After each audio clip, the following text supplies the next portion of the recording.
Okay, it's 10 o'clock. We're right on time, and before we get started, I want to recognize Congressman Mann from Kansas to lead us in the pledge and the prayer. Thank you, Mr. Chairman. Join with me in prayer. Dear Lord, thank you that we get to live in the greatest country in the history of the world.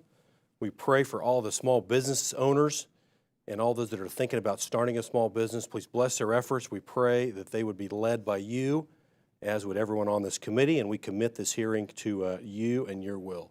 Thanks that we get to all be here. In the name of Jesus, amen.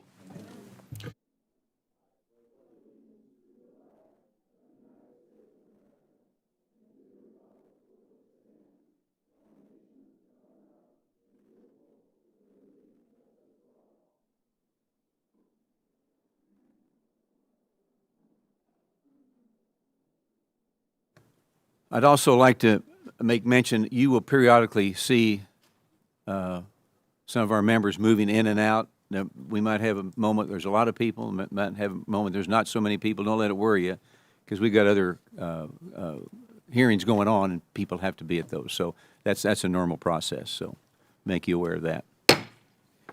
Now, good morning, everyone. I now call the Committee on Small Business to order. Without objection, the Chair is authorized to declare a recess of the committee at any time. I now recognize myself for my opening statement. I want to welcome all of you here today to the hearing, which will focus on finding solutions for entrepreneurs to more easily access capital so they can grow their businesses. I'd like to start by thanking all our witnesses for being with us today. Thank you very much. And we know you could be focusing on your core business operation. We greatly appreciate your attendance and your input. Small businesses are the backbone of our communities and the engines of growth for our economy. Our nation's job creators have faced many challenges over the past few years, from labor shortages to crippling inflation, yet we still prevail. While our business owners continue to face and overcome never-ending hurdles, as this committee heard prior, access to capital remains a top concern for Main Street. For a business to get off the ground, small business owners must invest their time and financial resources. For most entrepreneurs, this means going to the bank to secure a loan. This capital provides them with the resources needed to compete in the marketplace and contribute to the American economy. Unfortunately, high interest rates and tightening lending standards are a significant barrier to growth for Main Street. We know American entrepreneurs who are just starting their journeys and have little credit history will be subjected to sky-high interest rates under the current economic headwinds. As interest rates remain high, the federal government should be looking at other barriers that are making it more expensive to lend money to Main Street. However, there is a proposal making its way through the Federal Reserve System that will do the exact opposite. And I am, of course, speaking of the proposed Basel III capital requirements. If implemented, this rule would require the banks to hold more of their capital on the sidelines rather than lend it out to small businesses. This would harm small businesses with thin credit histories. The most of this is implemented. Main Street has been playing defense since this administration came into office, and this rule would only serve to make matters worse. For some businesses, they do not want to go to a bank and take on debt. These startups may turn to venture capital funds, which invest capital in exchange for equity in the business. This is a risky undertaking for the venture capitalist betting on a business success, but this type of financial agreement helped build some of the most successful companies we've seen in our time. Despite these tough economic headwinds, Main Street is still finding its way to thrive. Just as it always does, we on this committee are focused on ensuring our nation's small business have a fighting chance. And I'm very much looking forward to today's discussion, as many are. So with that, I want to yield to our distinguished ranking member from New York, Ms. Velasquez, for her opening remarks. Thank you, Mr. Chairman, and thank you to all the witnesses for being here today.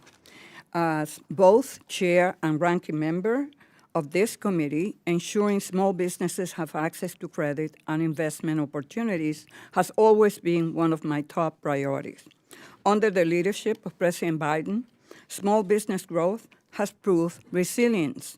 Since he took office, 60 million Americans have filed to start new businesses, the strongest stretch on record.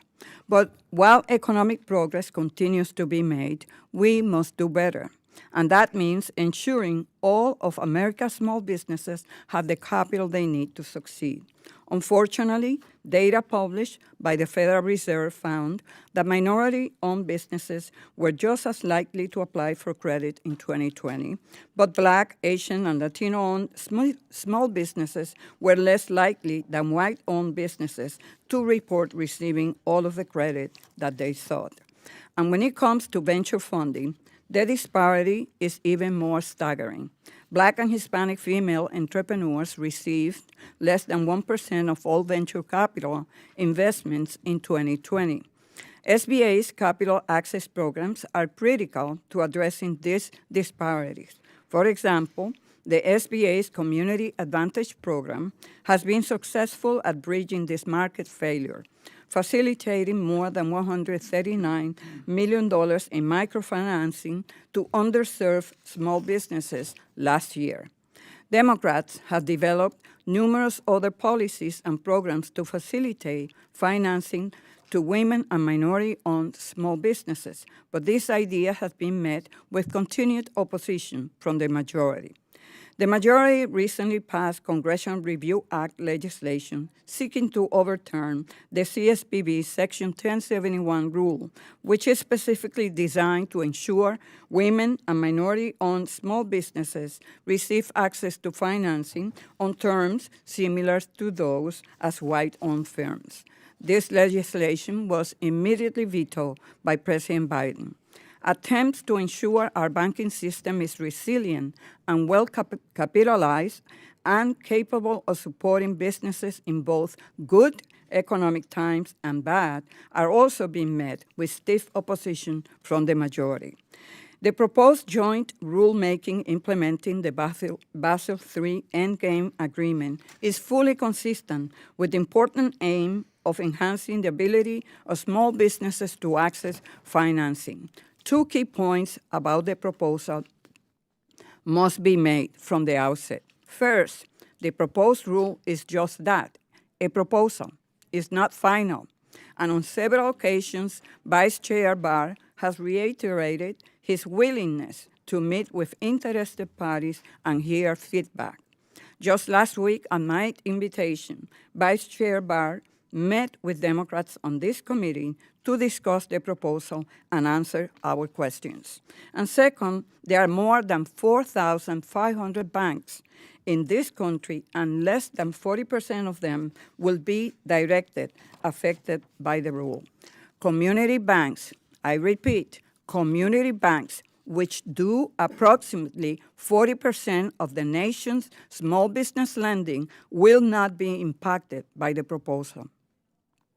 Small businesses remain the backbone of our nation's economy, and ensuring large banks remain well capitalized so they do not create another financial crisis is critical to ensuring all Main Street small businesses have access to credit and investment opportunity. Thank you, and I yield back. Thank you, and we will now introduce our witnesses. I will start by recognizing my colleague, Representative Musser, to briefly introduce our first witness appearing before us today. Thank you, Mr. Chairman, very much. Our first witness with us today is Mr. Kevin O'Leary, also known as Mr. Wonderful. Many have seen him, of course, on the very successful and long-running show Shark Tank. Mr. O'Leary is the chairman of O'Leary Ventures, located in Miami, Florida. Mr. O'Leary founded O'Leary Ventures in 2000 to support startups and early-stage businesses across virtually every sector because of the breadth of his investment portfolio. As I understand it, much of it from Shark Tank. O'Leary Ventures has a proprietary network that continually works to support portfolio companies. In 2007, he joined the cast of the Canadian TV show Dragon's Den, the international business reality show, a precursor, of course, for U.S. Shark Tank franchise. He is also the author of best-selling series of books and has spoken to future entrepreneurs at Harvard, Notre Dame, MIT, and Waterloo, among others. Mr. O'Leary also serves on the investment committee of Boston's prestigious 200-year-old Hamilton Trust. Mr. O'Leary graduated from the University of Waterloo, where he received an honors bachelor's degree in environmental studies and psychology. So my son's majoring. There's hope for him. He then went on to attend the Ivy Business School, where he earned his MBA. Mr. O'Leary, you're known as being very direct, truthful, and fiscally responsible businessman. We here on this committee want to base our priorities on the real world. So from all of our witnesses, thanks for bringing the real world to our committee, and thank you all very much for being here. With that, Mr. Chairman, I yield. Gentleman yields back. Our next witness is Miss Jill Bommarito. Miss Bommarito is the founder and CEO of Ethel's Baking Company located in St. Clair Shores, Michigan. Miss Bommarito founded Ethel's Baking Company in 2011 to carry on her tradition of cooking with love, but celiac, how do I say it? Celiac disease, a family struggle for over 30 years, often left many disappointed with recipes tailored to exclude gluten. When she hosted her first Christmas dinner for extended family, she made an entire gluten-free meal, the highlight of which was the now famous pecan dandy bars. Today, along with her daughter Lily, they continue to bake old-fashioned favorites, catering to a modern appetite that craves gluten-free, non-processed food in over 1,500 stores across North America and online. So Ms. Bommarito graduated from Michigan State University, a Spartan, with a Bachelor of Arts in Communication and Economics. So thank you for joining us today, and we look forward to our conversation ahead. Our next witness here with us today is Dr. Douglas Holtz-Eakin. Dr. Holtz-Eakin is the president of the American Action Forum, located here in Washington, D.C.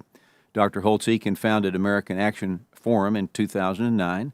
Prior to that, he served in a variety of influency policy decisions, including Chief Economics of the President's Council of Economic Advisors from 2001-2002, which he also worked as a senior staff economist from 1989 to 1990. From 2003 to 2005, he served as the sixth director of the Congressional Budget Office, assisting Congress with numerous policies, including the 2003 tax cuts, the 2003 Medicare prescription drug bill, and the 2005 push for Social Security reform. He was also the Director of Domestic and Economic Policy for the John McCain presidential campaign, and then went on to serve as a commissioner on the congressionally chartered Financial Crisis Inquiry Commission.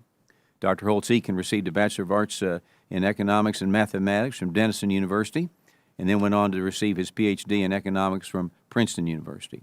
Thank you for joining us today, and we look forward to our conversation ahead.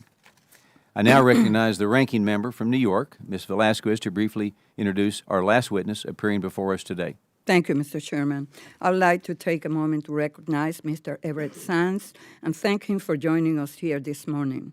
Mr. Sands is the founder and CEO of Lendistry, a national CDFI small business lender located in Los Angeles, California.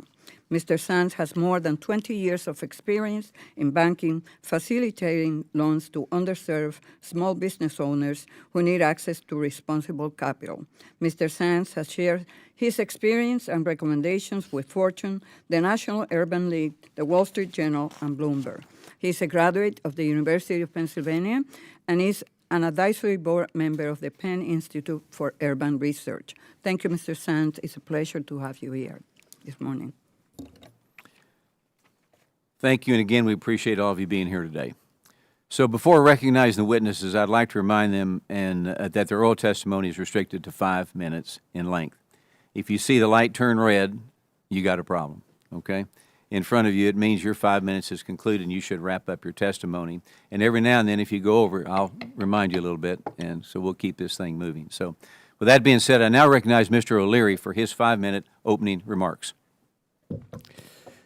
Thank you. Chairman Williams, Ranking Member Velasquez, and members of the committee, thank you for giving me time to testify about the state of small business in America.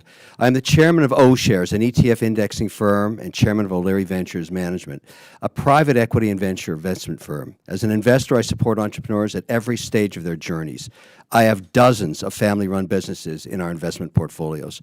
My definition of a small business is a private firm, often family-owned, that employs between 5 and 500 people. These are hard-working men and women that basically account for 60% of job creation in America. There is no denying they are the backbone of the economy. For decades, the U.S. economy has enjoyed historically low interest rates. Access to capital at low cost is always the key for funding receivables, capital expenditures, and making payroll. For small businesses in America, the majority of these services were provided by the network of over 4,000 regional banks. Almost a year ago, the network began to falter. Silicon Valley Bank and Signature Bank failed, and First Republic Bank was bailed out by taxpayers and then sold off to J.P. Morgan. This occurred while the Federal Reserve was raising rates at an unprecedented pace from almost zero to the current 5.5% terminal rate. Regional banks immediately faced heightened scrutiny of their balance sheets and liquidity ratios, and now bank policies are under review by their regulators. The predictable reaction was for the banks to tighten their loan books. This was immediately felt by hundreds of thousands of small business owners in every sector and geography in America.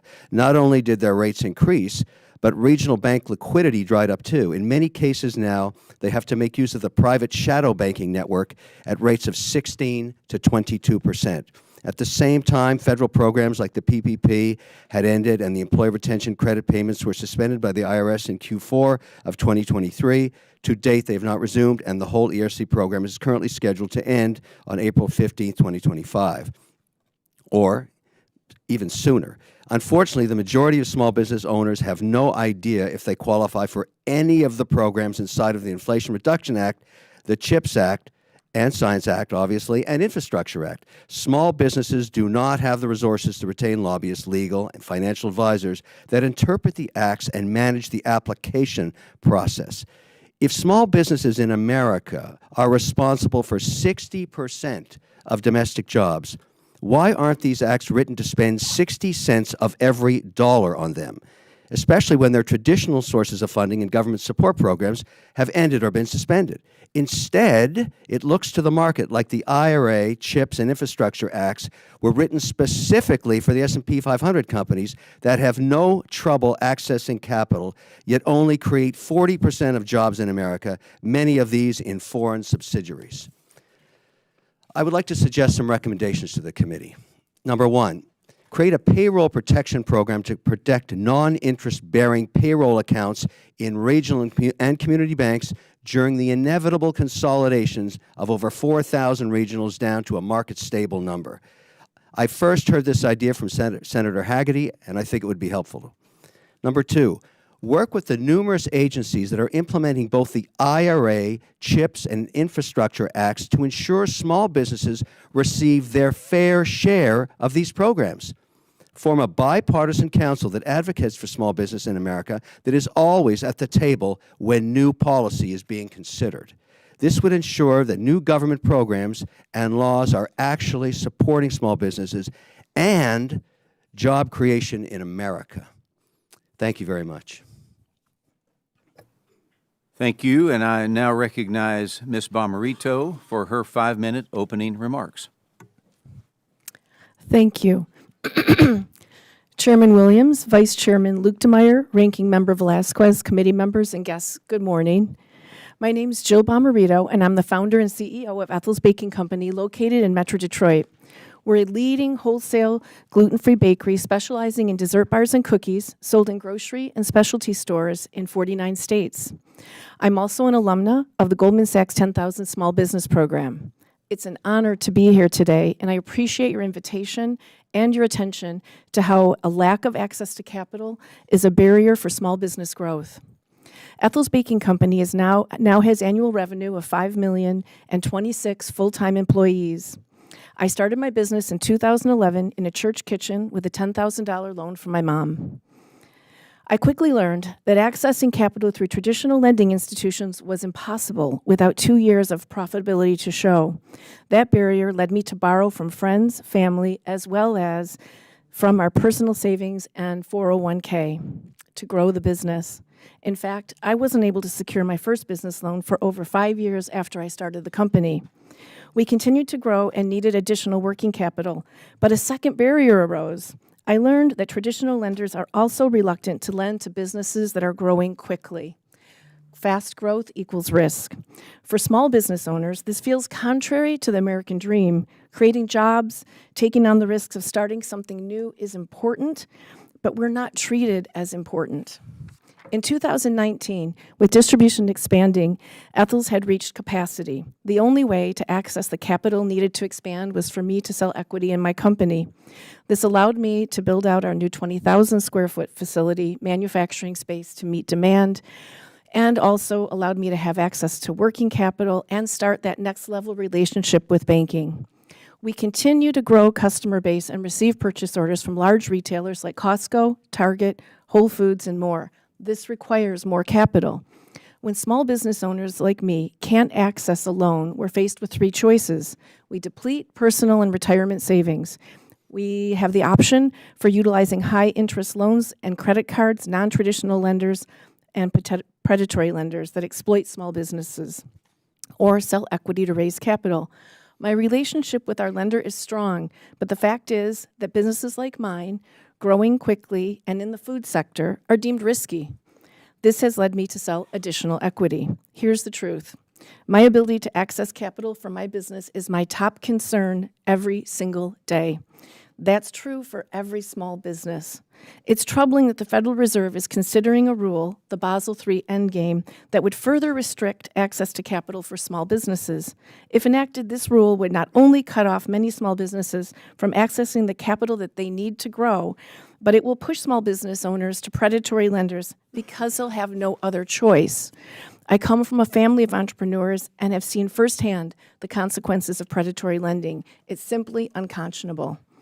From my perspective, I'd respectfully offer two things this committee and Congress could do to help small businesses like mine. First, oppose the Basel III Endgame. I'd like to extend my appreciation to Chairman Williams for expressing concerns about Basel III in a letter to the Federal Reserve. I would also like to thank Subcommittee Chair Muser and Ranking Member Landsman for leading bipartisan letter about the proposal's negative impact on small business lending. I have joined over 3,000 small business owners from the 10,000 Small Business Voices community who signed our own letter to the Federal Reserve expressing our concerns about the impact of the Basel III Endgame. And second, modernize the SBA through reauthorization. As you know, the SBA has not been reauthorized by Congress in over 20 years. Small businesses would benefit from an agency that's nimble and can work at the speed that we work today. Through congressional reauthorization, the SBA could be charged with solving these capital barriers that currently exist. Thank you for your time, and I will gladly answer any questions. Thank you very much, and I now recognize Mr. Holtz-Eakin for his 5-minute opening remarks.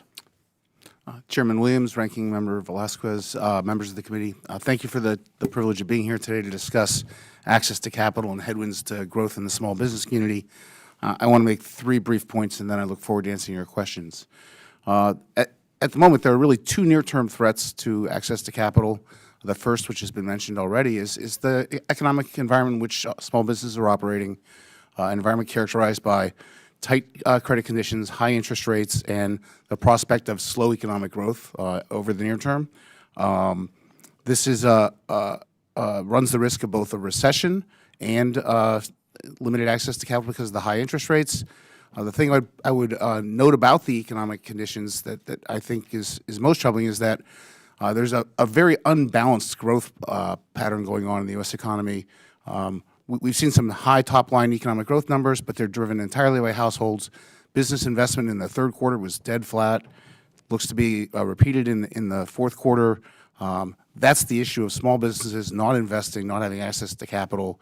And every post-war recession pandemic was led by a downturn in business investment. So that outlook is very important and one of real concern to me. How long the Fed remains tight is a real issue. To give you some sense of it, the core PCE price index inflation peaked at 5.6%. It's now at 3.2. So that's 2/3 of the way to the 2% target, and that took almost 2 full years. So the notion that somehow credit conditions will ease quickly, I think, is far from guaranteed. That puts an emphasis on policy to provide access to capital, and here I think the real near-term threat is the regulatory burden being placed on businesses and especially small businesses. So I note in my written testimony, the Biden administration is imposing a regulatory burden from finalized regulations that averages about $150 billion a year so far for each year in office. That's 50% higher than any previous administration and well above typical administration burdens of $40 to $20 billion a year. And that's simply an enormous headwind to growth and access to capital. That's across all agencies. The particular regulatory issue that's been raised so far is the Basel III Endgame. This is a proposed rule which is unique in that it provides no quantitative estimates or justification, no benefits when we know there will be large costs to raising capital standards by 20 to 30%, it would be in the regulator's interest to demonstrate quantitatively the impacts on the economy and in particular the small business community, but we haven't seen anything like that. So hopefully the final rule will look a lot better than the proposed rule. In survey evidence of the small business community, the proposed rule is really quite frightening. 67% of respondents said that if finalized, they would halt their expansion. 42% said they would be considering layoffs, and some 21% contemplating closing their businesses as a result. So this is a rule that has enormous impacts on the economy. Going forward and over the longer term, I think the biggest policy uncertainty comes from the federal budget. The federal budget, according to the Congressional Budget Office, will have $20 trillion of deficits over the next 10 years. And there's simply no question that that kind of demand for capital by the federal government is going to impede the private sector's ability to get that capital. And the most easily crowded out will be the small businesses. And so that cannot hold. Even more important is how it gets resolved. One way to resolve that problem is to rely extensively on tax increases. In particular, the 2017 Act will sunset in almost in its entirety at the end of 2025. To simply take away the pro-growth aspects of that act in particular, or taxes in general, as a way of solving our budget deficits is not going to be a good solution. It's going to hurt the small business community dramatically, harm their access to capital. A better solution would be to rein in the growth of the large entitlement spending programs that are driving those deficits, keep the tax burden as low and efficient as possible, and provide a growth environment in which the small business community can prosper while putting the federal fiscal house in order. So there are many problems facing the economy. Those are the three, I think, that are most important for this committee right now. And I thank you for the chance to be here. Thank you very much. I now recognize Mr. Sands for his 5-minute opening remarks. Committee Chairman Williams, Ranking Member Velasquez, Vice Chairman Lukemeyer, distinguished members of the committee, thank you for your interest in my firsthand knowledge. My name is Everett K. Sands. I'm honored to be invited back to offer testimony before this committee. I have over 20 years of experience in lending at community banks, one of the largest national banks, and founder and CEO of the only fintech community development financial institution, Lendistry, which has taken 1.7 million applications since our history. My message today is that Main Street businesses that power our economy need small dollar loans to grow to the next level. And right now, you have an army of CDFIs that stand ready to support them. My written testimony outlines in detail the demand for smaller loans and that CDFIs, including Lendistry, have proven themselves to be the most effective capital deployers to underserved communities as a percentage of loans originated. Yet we work with one hand tied behind our backs due to the hurdles that made sense when they were first enacted and no longer fit today's financial landscape. In order to do our part to unleash Main Street, we need you to unleash us. My first recommendation is to fix the state-by-state licensing model that prevents CDFIs from efficiently serving small businesses in a nationwide footprint. The current state-by-state licensing requirement for CDFIs not only limits how quickly capital can be distributed, but also how effective the CDFI designation can be as a force to deploying responsible capital and lower loan amounts. Applying a universal licensing model similar to residential lending's nationwide mortgage licensing system will bring about 3 clear benefits. 1, CDFIs can move faster to deploy capital when it's needed. 2, CDFIs can easily attain the risk management benefits of geographical distribution. And 3, more lenders will be motivated to attain a CDFI designation, which would significantly increase the supply of capital provided on responsible terms, and through market forces make predatory lending businesses less economically viable. My second recommendation is to increase the access to Federal Home Loan Bank and grant access to the Federal Reserve Bank for CDFIs. The elements that go into determining a loan's interest rate are broken down simply in my written testimony. But to get right to the point, the cheaper capital is for CDFIs, the more savings are passed down to borrowers in the form of lower interest rates. Interest received on small loans simply does not add up to enough to keep the CDFIs in business or innovate. So if a CDFI does not have low-cost sources of liquidity and has not received adequate capital, lending capital from banks, it has to make the decision to either leverage high-cost capital, resulting in higher rates for borrowers, or just not provide small loans at all. Allowing access to CDFIs to the FRB and FHLB would, again, have 3 main benefits. 1, additional sources of liquidity, which means CDFIs could provide more loans to underserved communities. 2, access to lower costs of funding will immediately decrease the interest rate CDFIs provide to their customers. And 3, as Mr. O'Leary said, private lending capital is growing pretty significantly, and the government needs CDFIs to keep the playing field both responsible and equitable. The third recommendation is to form a task force to analyze programs on an ongoing basis and implement adjustments to make sure they remain catalytic and responsive. As evidenced by PPP, SSBCI, and the many programs implemented to provide pandemic relief, our government can rise to the occasion to deploy assistance and save small businesses. From the capital deployer's perspective, government support is best when it's catalytic to help new industries like renewable energy thrive and innovate, and responsive. Capital deployment should be considerate of current market conditions like inflation. Programs should also be built with processes in place for accountability and reporting and adjusting based on those findings. This means that though a great deal of money is pushed towards states to support small businesses via programs, there's no system in place to make sure programs continue to fit market conditions or to measure their effectiveness in relation to their missions. Instead of adjusting current programs to keep them effective, we create new programs. In closing, Congress has taken great strides in recent years to increase access to capital for borrowers and remove roadblocks for most of our effective lenders. For mission-led lenders, part of the endgame is disrupting predatory firms by offering accessible, responsible alternatives. In my experience, knowledge as well as innovation are most powerful when paired with execution. It is my hope that with the information gathered in this room from myself and my fellow witnesses, swift action will follow. Only then can Main Street's potential truly be unleashed. Thank you for your time. Thank you very much, and I now recognize myself for 5 minutes.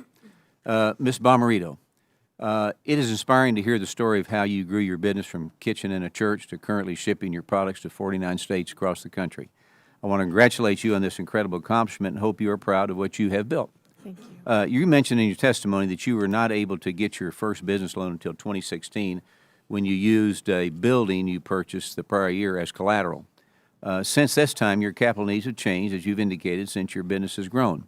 So my question is for the other entrepreneurs that might be listening to this hearing, can you talk about how your capital needs have changed through the life cycle of your business? Thank you, Chairman Williams. Yes, they have. When we started, you need basically money to be able to build your inventory and cover your receivables. As you grow, that grows exponentially, and will continue to do that.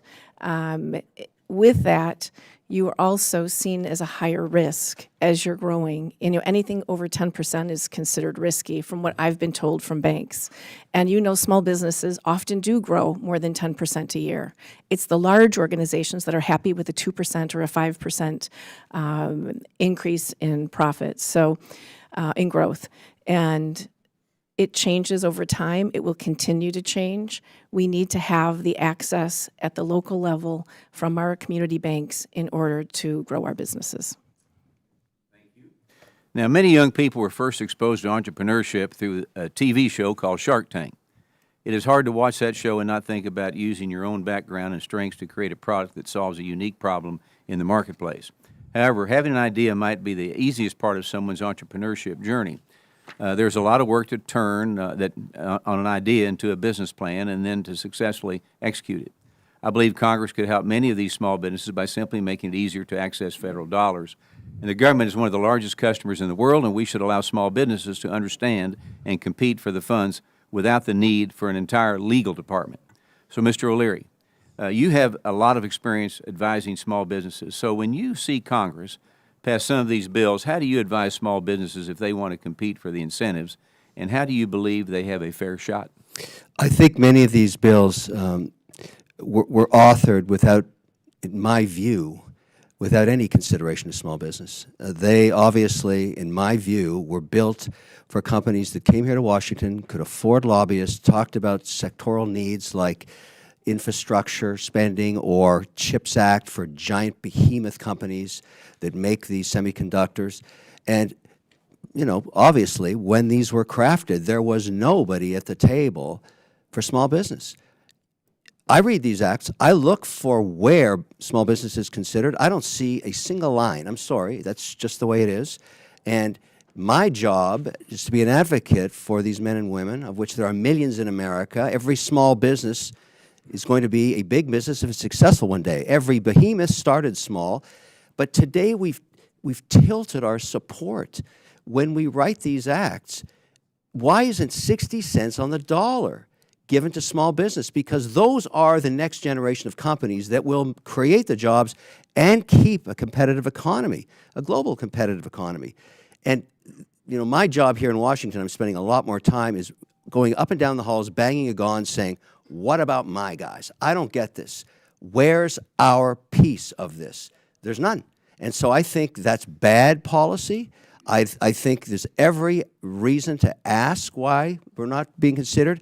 On top of that, and you brought this up in your question, I thank you for it, the regulatory environment, when you pile on the federal regulations onto state regulations, have made it so difficult to start a business in the first place. And again, to be candid, I don't invest in California or New York or Massachusetts anymore. I can't do business there. It's not my fault. I put my money into North Dakota, West Virginia, Florida, Texas, where the path of least resistance is found, and that's okay, the competition of states. But if this isn't obvious to people, that you can actually regulate yourself out of business, check out California. Thank you. Thank you very much. And, for the time that I have remaining, real quickly, as officials of the U.S. Federal Reserve are considering possible adjustments to Basel III proposal, Mr. Holtz-Eakin, do you have any insight on its cost-benefit analysis? They have displayed no public cost-benefit analysis, and I think it would be important in the final rule to have that analysis included. Okay. All right, I now recognize the ranking member for 5 minutes of questions. Yes. Thank you, Mr. Chairman. Mr. Sands, the Paycheck Protection Program highlighted racial disparities in banking. As a national CDFI, can you explain how Lendistry is trying to bridge this gap and provide access to credit to small businesses in underserved communities? Yes, thank you for the question. As CDFIs, we have a responsibility really, and it breaks down into three things. The first is providing access to capital to all underserved, undercapitalized businesses. That's what we do. The second thing is to be able to take in data and basically prove that the small businesses have the ability to pay back. It's a perceived risk that minorities aren't able to pay, and so we do our best to work on that. And can you explain how have SBA's programs like the 7A and Community Advantage help your organization bridge this gap? Yeah, as you heard even from the small business today, it's hard when they're in the beginning stages. And so programs like SBA, SSBCI allow us to bridge that gap by taking additional risk. And those guarantees effectively help us to take that risk and then prove that they can pay back and grow. And there have been several attempts to permanently authorize the Community Advantage program, but those attempts have proven unsuccessful. How will permanently authorizing this program will facilitate more lending to small businesses? So authorizing Community Advantage is important, and permanently authorizing is something that must be done. What we need to consider also is that the lenders look very much like their small businesses. Micro lending program, Community Advantage are for the smaller lenders. CA, SBLC is for the medium lenders, and SBLC is for the larger lenders. I'd ask us to think about that as we move forward. Thank you. And I understand Lendistry recently decided to seek an SBIC license from the SBA, and that decision was predicated, at least in part, by the passage of the Inflation Reduction Act and the equity financing incentives it provides. Can you provide us with a little more perspective on that decision? And do you think the incentives provided in the IRA will increase venture funding to small businesses more generally? Absolutely. I mean, it is unfortunate that sometimes you have to be surgical in terms of looking at these bills, as Mr. O'Leary mentioned. But one of the benefits of IRA was that it does allow for the SBIC program to be expanded. Lendistry is always looking for patient capital. We're always looking for ways that we could lend to underserved businesses, and that need is growing, and larger loan amounts are required in this day and age, especially to participate in programs like what we're trying to do with renewable energy, et cetera. Thank you. Ms. Bommarito, The government guarantee provided by the SBA in the 7A, the 504, and the other capital access programs enable lenders to offer more affordable loans with more advantageous repayment terms than they otherwise would. That help small businesses borrower overcome many of the economic pressures we are discussing here this morning? And have you utilized any of the programs that I mentioned? Thank you very much for that question.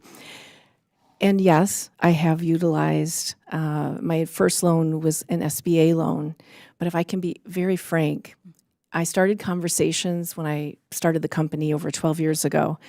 Every single bank I have been in front of has not wanted to do an SBA loan because of the paperwork, the time it takes, and have pushed me to do a non-SBA in every circumstance. So I pushed and pushed and pushed, and they had to end up doing the SBA loan.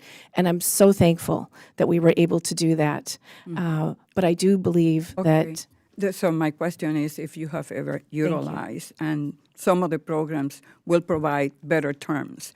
Mr. Holtz-Eakin, this is the rule, the Basel III Endgame.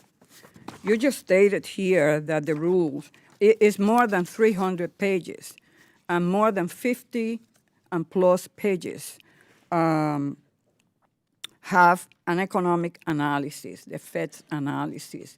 For you to come here and state that this doesn't have any economic analysis, that the rule was written without any economic analysis is not true.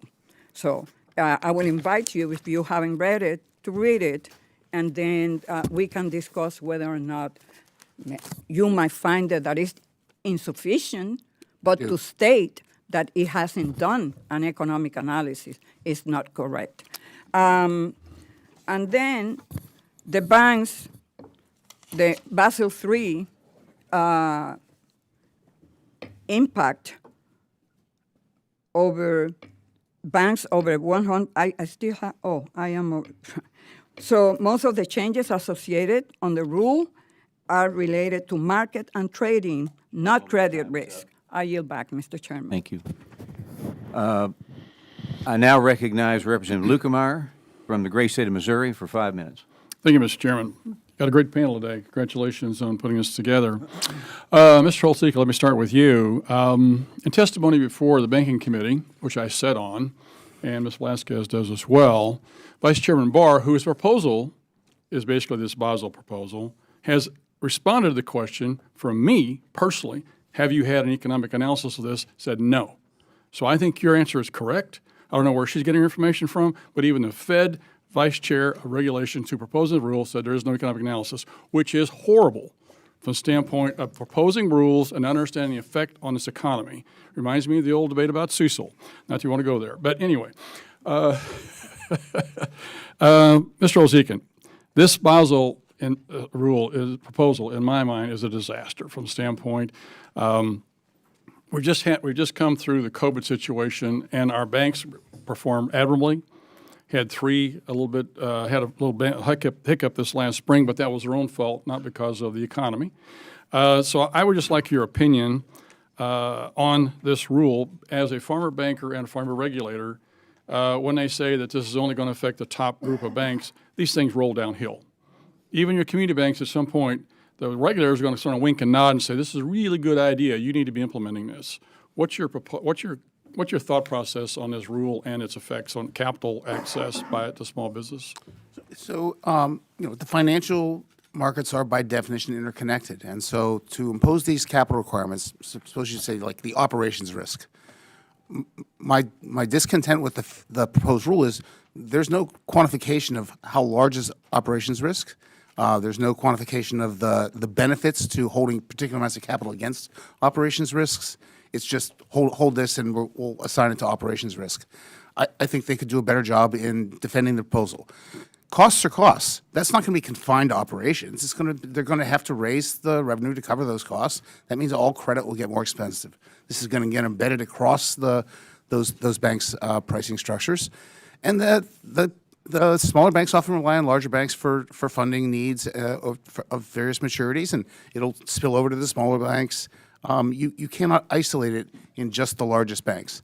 They also extended it beyond what Basel III required them to affect regional banks in ways that I did not understand and don't address Silicon Valley or Signature or any of the things that went on. And so this is an implementation of Basel III that doesn't hew to the necessary implementation.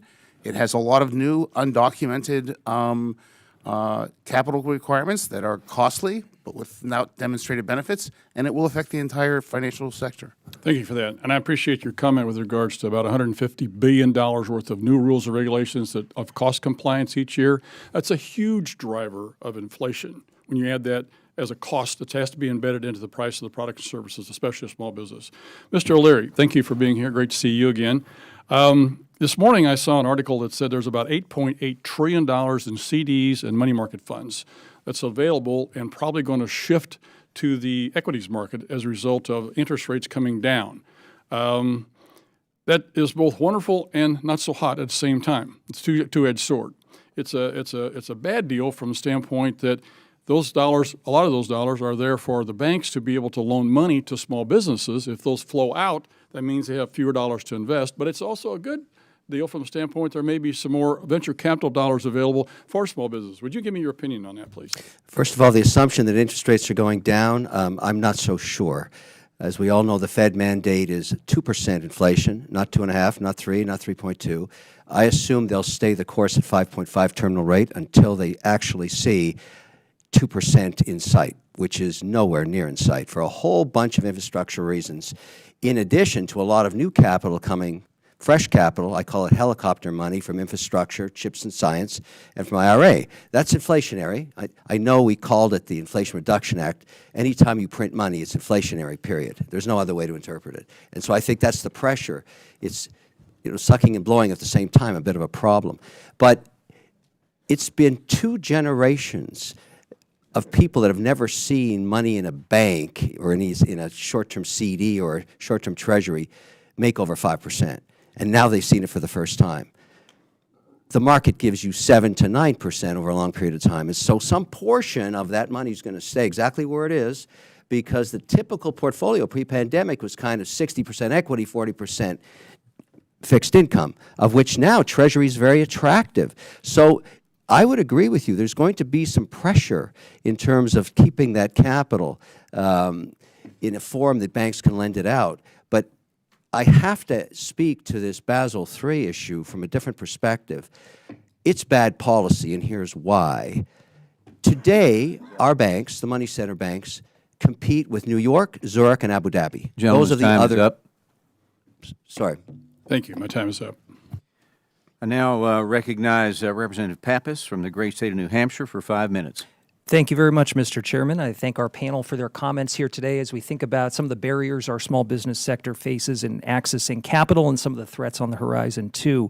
Mr. Sands, if I could start with you. As you know, rural small businesses and entrepreneurs have long faced undue barriers with respect to accessing capital. According to a 2021 SCORE report, 40% of rural small business owners have trouble accessing capital. Most end up using their personal savings, as we heard about earlier, in terms of finding that funding source to be able to grow and thrive. The Expanding Access to Capital for Rural Job Creators Act is a bill that I helped introduce last year. It would expand the office of the Advocate for Small Business Capital Formation to include rural small businesses and help ensure that their concerns and priorities are heard by SBA. I'm wondering if you have other thoughts about this specific sector, rural small businesses, what we can do to improve access to capital for those Main Street businesses that we know are underserved and face struggles in terms of finding the capital they need. Yeah, thank you for the question. I think ultimately what it comes down to is the deployers of capital are missing in states like New Hampshire. And so I think there needs to be some investment in terms of trying to bring more responsible capital deployers to not only New Hampshire, but also to all rural areas, and think about programs that could support bringing those capital deployers to the state.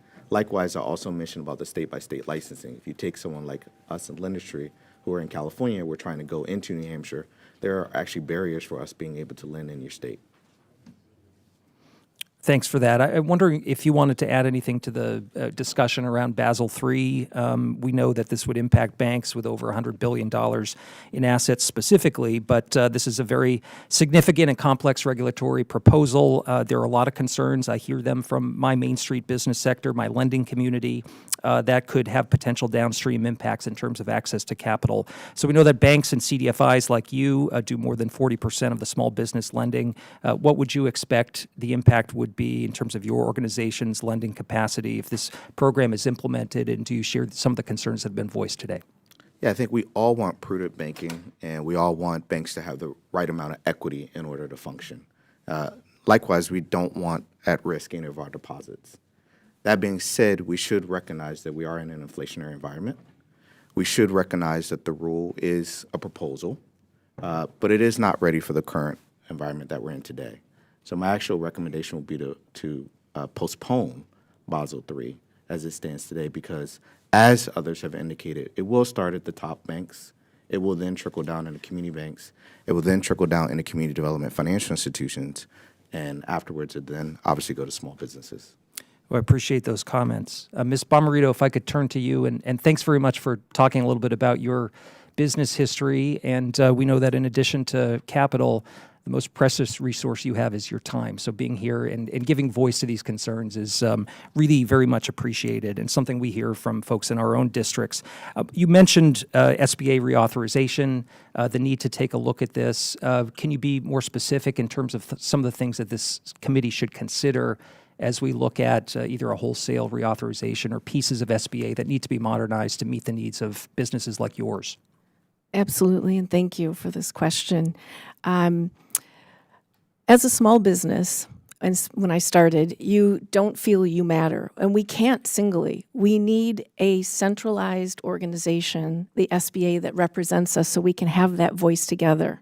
And the modernization by reauthorization is so important, and it allows us to have more communication, to be able to utilize the system in a way that we're used to working with technology, to be able to understand these bills in a better way, and to be able to find out how we can access them. Because as it stands today, I don't have the time to even begin to read through those and find a way to be successful, take advantage of that for our business, and to be able to grow in a better way. Well, thanks for that. We certainly hope to continue to hear the voices of our Main Street small businesses as we move forward on this committee. Thank you for all of your comments, and I yield back my time. Gentleman yields back. I now recognize Representative Stauber from the great state of Minnesota for 5 minutes. Thank you, Mr. Chair and Ranking Member Velasquez, for holding this hearing. You know, my home state of Minnesota has a rich history of entrepreneurship. These businesses are the cornerstone of our economy, and having been a business owner for 31 years, it was tough at times. Yet, for all their efforts to grit and determination, too many small businesses struggle to access the capital they need to survive. Small businesses have struggled under this administration, whether it's rising inflation due to Bidenomics, supply chain issues, or workforce shortages. They shouldn't have the additional struggles to lack of access to capital, which translates to lost opportunities, unfulfilled potential, and ultimately missed contributions to our economy. Even alternative methods of funding, such as venture capital, are feeling the pressures of Bidenomics. Mr. O'Leary, despite what the Biden administration claims, inflation remains high, and it has recently started to tick up again. How has inflation impacted venture capital lending? Dramatically. In the last 24 months, it's seen a 39% decline in funding. And so the typical VC firm today is not worried about new deals. They're trying to determine in their portfolios which ones should survive and which ones they're going to let die. It's extremely difficult to raise capital for any company today from the traditional VC model as a result of this rapid change. It's almost unprecedented to go from 0 to 5.5% terminal rate and not expect it to be like a jolt through the economy. And now you're starting to really see it. And so there are some methods by which equity crowdfunding, which is part of the CARES Act from way back, that's actually working. I think over $308 million were raised last year using that, and that's a different form of financing. But that's a drop in the bucket compared to the billions required to fund growth through venture capital. I would go as far to say right now venture capital is dead. And it's just waiting to see what the outcome is on these changes to the bigger bank environment, because remember, they partner with a lot of other capital too. And that was my next question is, what differences are you seeing in the VCs from entrepreneurs that are trying to pitch their business? Well, if you're a startup, you're in trouble. If you're just in your first round, you're in trouble. If you've already got a VC backing you for a first, second, maybe AB round, they're going to look at you closely, decide if you're one of the ones that are going to survive. You have a chance. But if you miss that window, which was basically 36 months ago, this is a very difficult time. And probably the best measure of this is the Shark Tank Index. You should see the deals we're getting now, because they can't get money anywhere else. Right. That's what happens. Right. Thank you, Mr. O'Leary. You know, as small businesses run into issues with access to capital, Basel III, it's already been mentioned. You know, it sounds reasonable until you realize the consequences of it, which will squeeze access to critical financing for the businesses that drive our communities. Mr. Holtz-Eakin, raising capital requirements will likely create barriers to growth. How could the Fed modify Basel III so it's workable to help small businesses? I think the first and most important observation is that the banks are well enough capitalized at present. So the Fed's stress tests, they have been demonstrated to be well capitalized. The scenarios they put through could be modified. So the overall need for capital is not been demonstrated by the Fed. If they want to tailor the capital charges, they should be taking things off and adding the new risk charges. That's probably the biggest sort of framework that they could follow in doing the Basel III. And I don't see the benefit to extending it to the smaller banks, the regional banks. There's nothing in Basel III that addresses the difficulties that presented First Republic, Signature, Silicon Valley. Those are a different phenomenon. Thank you. And then we heard that this administration has placed $150 billion of additional regulations on small businesses. Is that a good thing, Mr. O'Leary? Yes. No, that's insane. Mr. Bommarito, Mrs. Bommarito. Anything that creates more paperwork for us and more money is detrimental. Mr. Holtz-Eakin, putting an additional $150 billion on small businesses a year, is that a good or bad thing? It's a real headwind to growth, and it's unprecedented in previous administrations. Mr. Sands? Yeah, I'd concur. The number's just too large considering where we're at in the macroeconomic environment. Yeah, and I would say too, we're hearing in this committee, we're hearing small business men and women come before us all the time and talk about the regulations. It's stifling their growth for their company, and we can change that with a different administration. I yield back. I now recognize Representative McGarvey from the great state of Kentucky for 5 minutes. Thank you, Mr. Chairman. I appreciate everybody being here today, and particularly talking about an issue that obviously this committee cares about a lot, which is access to capital for our small business owners. One thing we haven't hit a lot on today that I want to touch on is also the lack of access and the disparity in access to capital for minority and women-owned small businesses in this country. The data demonstrates this gap without question. I can also tell you from going around my district in Louisville, Kentucky, and talking to many successful entrepreneurs that women-owned businesses, that black-owned businesses, other minority small businesses, it confirms it. They have trouble getting access to the capital they need to keep their businesses going and growing. So I'm glad to have that opportunity to discuss some of the SBA's critical programs, some of their successful initiatives, even like 7A, like 504, like the Community Advantage programs, as well as get into the Fed's Basel III proposal. So, Mr. O'Leary said something, he doesn't see enough legislation and things talking about getting money to small businesses. I just want to put in a plug for a bill I've introduced that would create a position within the SBA that specifically is targeted toward getting money to small businesses, particularly our minority-owned small businesses, because we do need to make sure that capital is flowing, and we need to be intentional in our policy decisions about it. Mr. Sands, your institution, 60% of your loans are with minority and women-owned borrowers. So I know that Lendistry would not be directly affected by the Basel proposal, but I've heard concerns at home that changes to capital requirements could change the relationship between the banks targeted by the rule and the smaller financial institutions they do business with and invest in. Do you foresee your relationship with the larger banks or the relationships of your peers at community banks and MDIs changing as a result of the Basel proposal?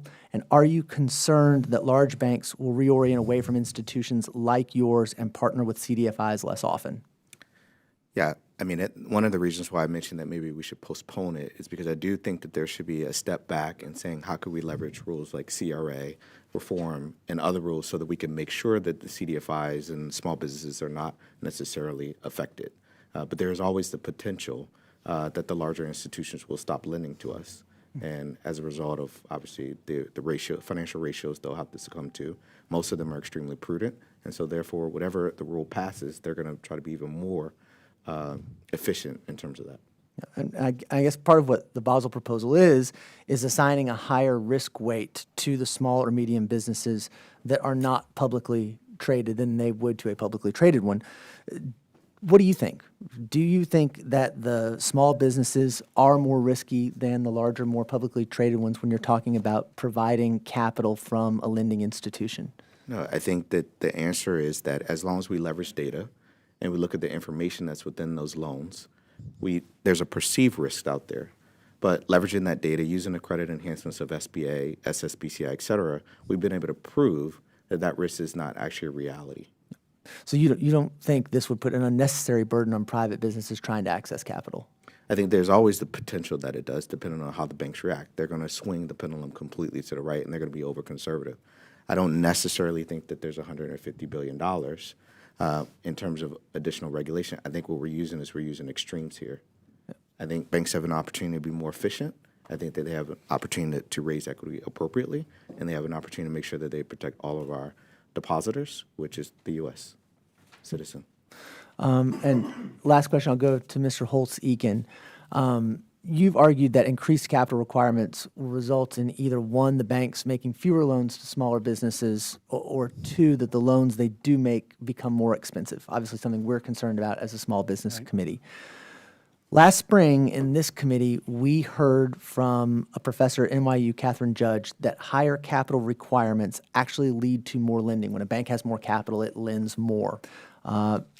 This is borne out in the data when you look at the data between the years 2013 and 2019 after Dodd-Frank. Two economists made the same point last week I saw in the Washington Post. So this is not a gotcha question, it's a sincere question. Why do you think that information is wrong, and is that a correlation or is it more causal? I think it's a correlation, and if you compare a 2013 and a 2019, you're comparing the entire economic and financial environment in 2013 with 2019. There are a lot of things going on there. My statement's about hold everything else constant, change Basel III in isolation. What happens if you don't change anything else to generate better lending opportunities and you just make it more expensive? The banks are either going to cut down on their risk or they're going to raise their return. And so they'll cut people off or they'll charge more. Thank you, Mr. Chairman. I yield back. Now I recognize Representative Musser from the great state of Pennsylvania for 5 minutes. Thank you, Mr. Chairman. Thank you to all our witnesses. This is a excellent exchange. We really appreciate it. So I spent over 20 years helping grow small business into a large business, and that's why I'm very happy to be on this committee so we can advocate as well as, in fact, lobby for small businesses to the best of our abilities. From taxes, regulations, inflation, workforce shortages, what occurred with COVID in many states, shutdowns, access to capital, all challenges far more for small businesses, as I think we all agree, than for the larger businesses. And with some of these new ideas of restrictions on access to capital, we have data that shows only 20% of small businesses feel they have adequate access to capital. That doesn't keep them from not being able to sleep at night. And yet we have this Basel III proposal that clearly we're talking about. You know, the United States very simply has been the most competitive place to grow a business. We're a country of entrepreneurs. That's what grew our country. In fact, 45% larger economic growth from 1945 to 2000 than the EU, because we're an entrepreneurial country. But since 2000, it's been equivalent to the EU, because largely regulations and added taxes and such. So, Mr. O'Leary, I want to bring up, you brought up the payroll protection idea. Mr. Chairman, for the record, Representative Lukemeyer and I wrote a letter to FDIC Chair Grunberg on this exactly. The TAG program, which would raise the payroll protection up to $1 million from the $250. So I want to let you know we are working on that, and actually Mr. Lukemeyer has a bill on that as well that we'll pursue if we can't get the FDIC to strongly consider it. But let's talk about Basel III right now, Mr. O'Leary. From Brian Moynihan to Jamie Dimon, all big names, but certainly to Mrs. Bommarito. And most small businesses and everyone here on the panel feel that the Basel III will restrict. And clearly, when 20 to 30% of the large banks' reserves need to be increased, businesses are going to go to smaller banks, community banks. They'll have more customers, more requests for loans, but that will limit the loans to small businesses. It's not so much the community banks that are going to be hurt by it, it's the small businesses that will be hurt by it. So, Mr. O'Leary, if you would expand upon that. Yeah, I think everybody has an opinion about this. Mine is, let's look at the loan book itself. If Basel III was implemented as it stands, unchanged, it would shrink loan books in America, in my view, between $500 billion, $800 billion in the first year. But that's not the worst part of this bill or this idea or this policy. It's the competition between money centers. So let's do a use case. Right now, every state wants its own AI data center. Those projects are $1.2 billion, and you have to go get capital for that. And after the Ukrainian war, everybody figured out, wait a second, where's my data? Well, let's make it domestic. Let's make sure we know where it is and it's protected. So those projects are popping up all over the states and all over the world. Now, you have to fund $1.2 billion. You've got to go to a money center bank to get some portion of that in debt and then look for the markets for equity. If we implemented this, we'd be less competitive than what's going on in Abu Dhabi or in Zurich or in London. Why would we do that to ourselves? Why not look at their regulation and say, what's the level playing field here to make sure that it's competition at its best? The American banking system, with all of its volatility, has proven over 200 years the economy that we have today, the envy of the whole world. Why would we ever put ourselves in a situation where we're less competitive than a bank in Abu Dhabi? Who would do that? Why would you do that? Does that even make sense? Is that even American? That's my question. Sure. Okay, terrific. Quickly on taxes, the Tax Cut and Jobs Act, R&D, tax credit, bonus depreciation, small business tax cut, all will be phased out, frankly, if we don't work that through and frankly have a new administration in order to assure that we remain competitive. What do you think would how much of a hindrance would it be on small business if those taxes? Well, it's a horrible time to do that because obviously the stress in the system we've all been discussing for the last hour is showing up and manifesting itself mostly in community and regional banks where the loan books are very tight and there's a lot of the liquidity. You're just taking away more tools, survival tools from a small business. They need every tool they can get, and they need to be recognized in new policy every time it's written. I say 60 cents out of every dollar always goes to small business, and that has never happened here. Maybe we should start thinking about that. Thanks. Mr. Chairman, just quickly, Mr. Holtz-Eakin wrote an essay on Basel III. Gentleman's time is up. I yield back. Yields back. I now recognize Representative Landsman from the great state of Ohio for 5 minutes. Thank you, Mr. Chair, and thank you for being here with us, all four of you.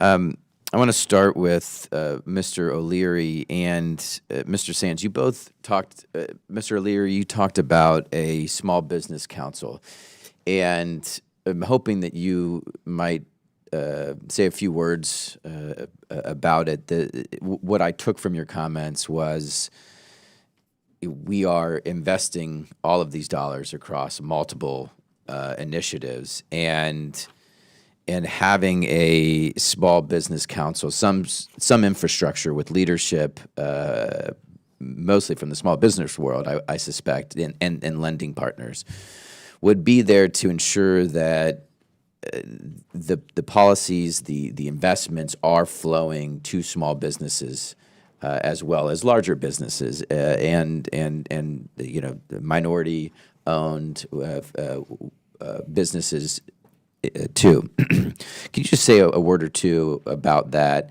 And Mr. Sands talked about a task force too. I mean, I'm curious about your thoughts on how that could happen, and advice to us on building that into our work, but also the administration's work.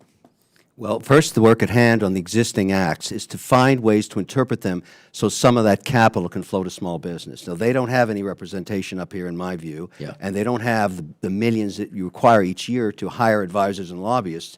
So this is something that, I'm very fortunate. From my portfolio, I can afford to hire these people, and I work very hard on the Hill to get my companies their fair share, if you want to call it that. But what about the other millions of small businesses? That's number one.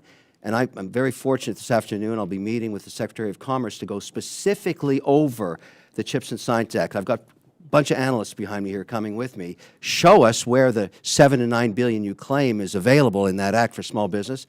I will find a way to get it to small business. If it's there, I'll do it. I'd like to get the same support in the IRA and anything to do with infrastructure. I'm willing to invest in that. But this idea of having a seat at the table on new policy, that this wouldn't ever happen again, that's the infrastructure I'm asking all of you to consider, that next time you write an act, put me in the room. Thank you for or somebody like me. Thank you for that. Mr. Sands, any additional comment? I mean, 'cause it seems like you're on a similar trajectory. Yeah, I'll just give you a real world example. SSBCI is for credit enhancements that federal money that went to states. Several of the states are now listening to the small business and lending community and saying, maybe instead of just a credit enhancement, we'll do a loan participation. The net effect is a blended rate that's taking rates down to borrowers. We need some kind of current thinking as we think about things like Basel and other things about how we're going to actually implement this and hedge against, obviously, inflationary pressures. I think you're both getting at something that I would suspect would have bipartisan support from this committee, which is, and hopefully something that emerges from this conversation, that building that infrastructure with you all.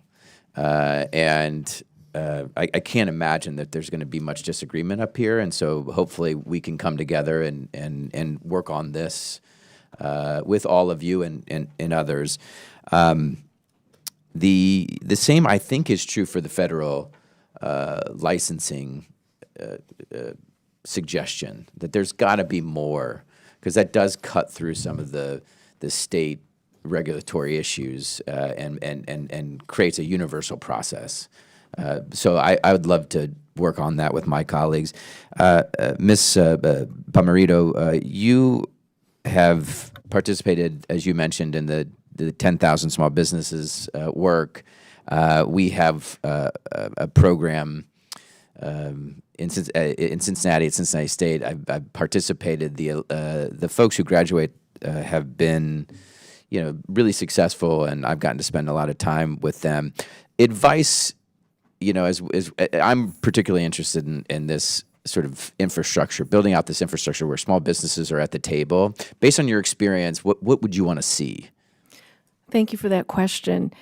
First, I have to say the Small Business Administration is really important, and I'm really thankful. But having access to the systems and being able to use the services and products can be challenging. Please bring us in and let us help be part of the solution and take our ideas as an innovation center.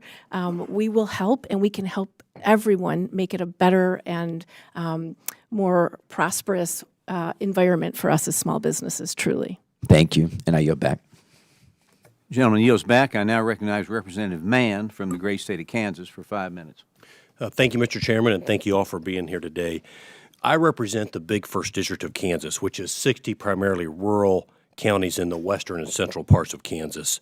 My district is the #1 beef producing district, the #1 wheat producing district, and the #1 milo producing district in the whole country. We have 60,000 farms, ranches, feed yards, and other small business, mostly in the agriculture space. The folks in my districts know all too well that their livelihoods often depend on forces outside of their control, which are droughts, floods, geopolitical events, and conflicts can drastically impact the markets that impact them. That's why for decades, small business end users like farmers and ranchers have used derivatives to hedge against volatility. Hedging common risks takes volatility out of the market for them, also helps them manage interest rate fluctuations and input cost increases that are vital for them to maintain their business. Unfortunately, the new bank capital requirements from the Federal Reserve's Basel III endgame, and by the way, it's been called Basel. It seemed like it's all bad, Mr. Chairman, for the district, for the small businesses in my district.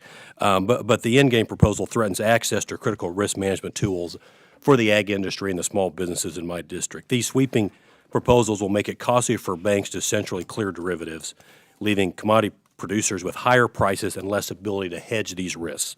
These tools allow ag producers more predictability in their day-to-day operations, ultimately showing up at prices that we all pay at the grocery store. Simply put, when banks face new capital hikes, farmers, ranchers, and our small agribusinesses pay more to hedge that risk. My first question would be for you, Mr. Holtz-Eakin. It appears the federal regulators have done minimal economic analysis on the downstream effects of these requirements will have on our agriculture end users that are far outside of the major urban financial centers, especially small businesses like grain elevators and family farms. How can we better ensure the federal regulators account for the interests of all of our American communities, our rural ag producers included? Well, first, I'll just note that there's a bipartisan letter from members of Congress to the regulators about this issue of derivatives hedging, which Mr. Muser signed, and I don't know if you signed. I commend that letter to you. Sort of spells out the problem very clearly.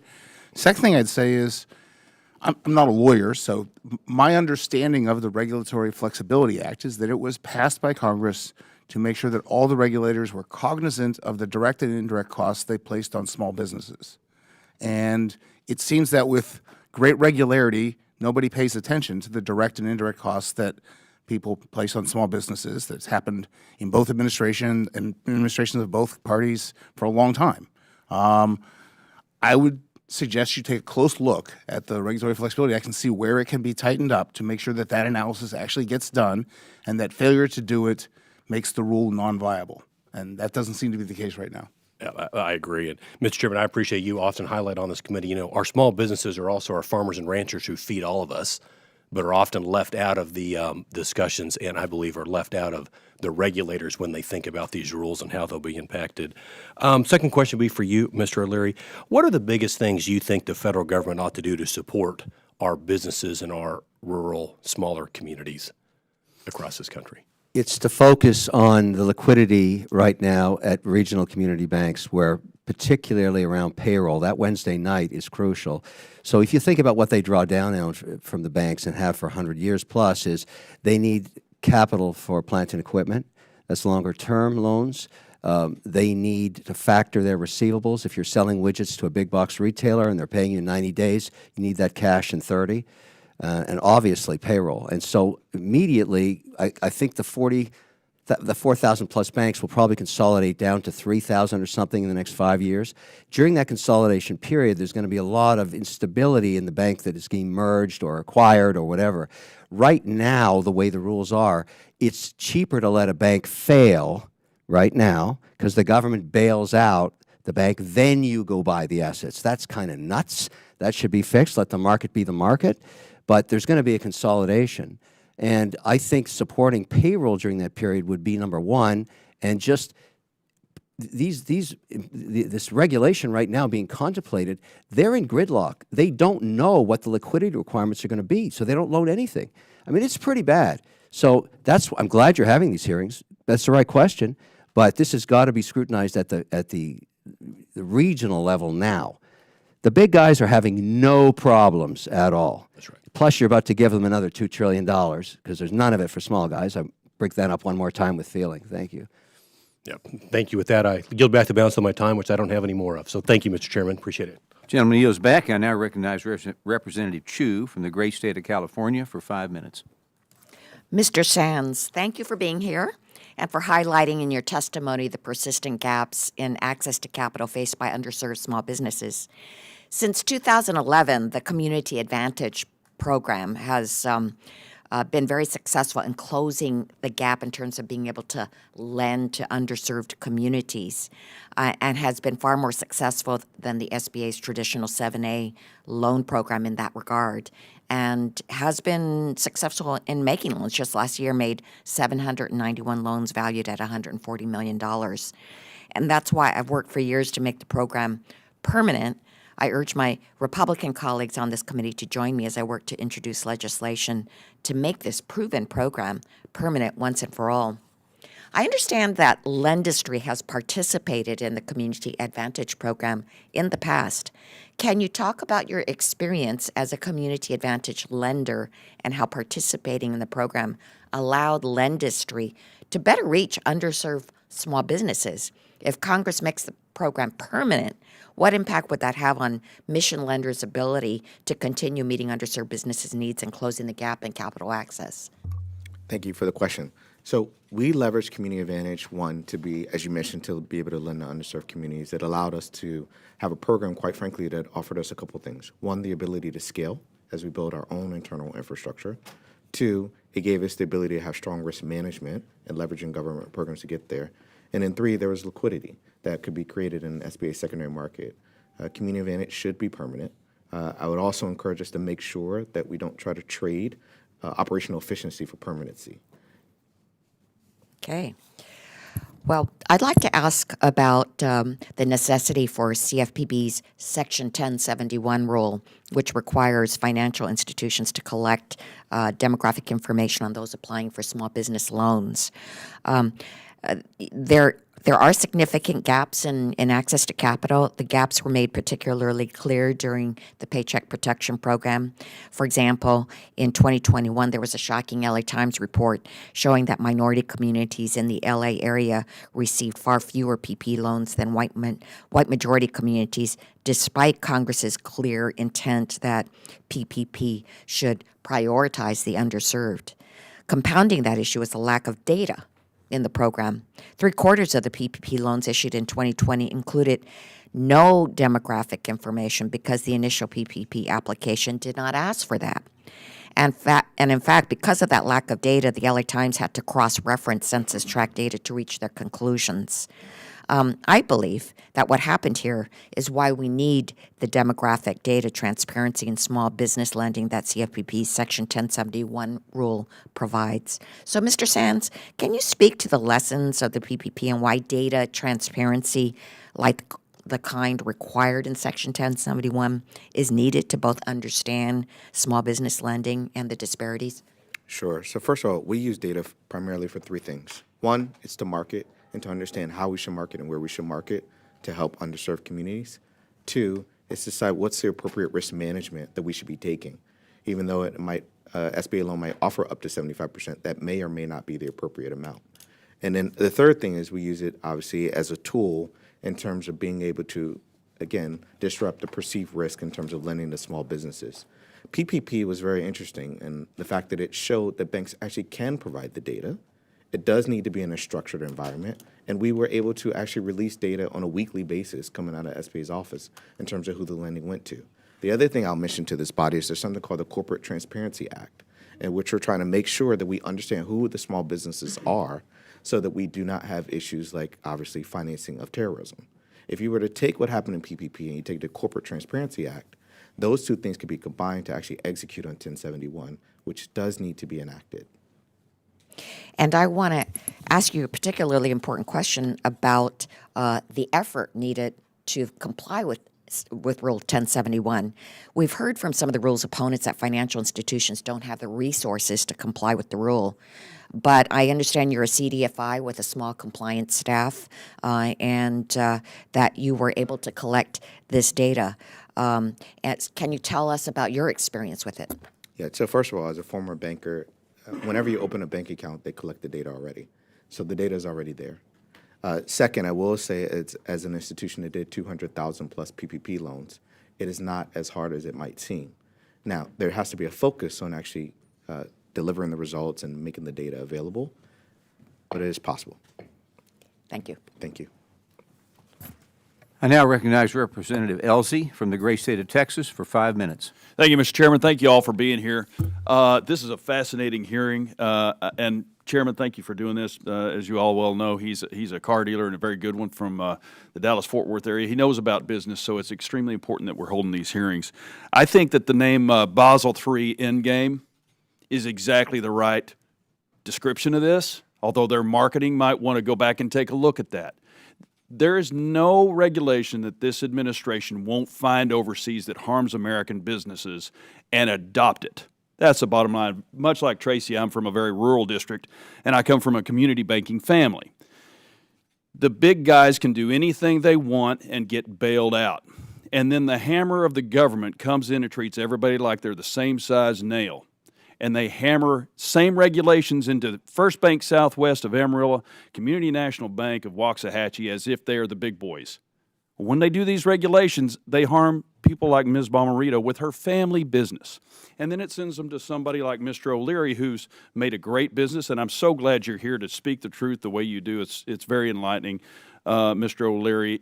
But you don't want to send your business or sell a part of your heart and soul, Ms. Bommarito, to somebody like Mr. O'Leary. You want to access that capital in a much better way because you're giving away, you're going to sell him your leg.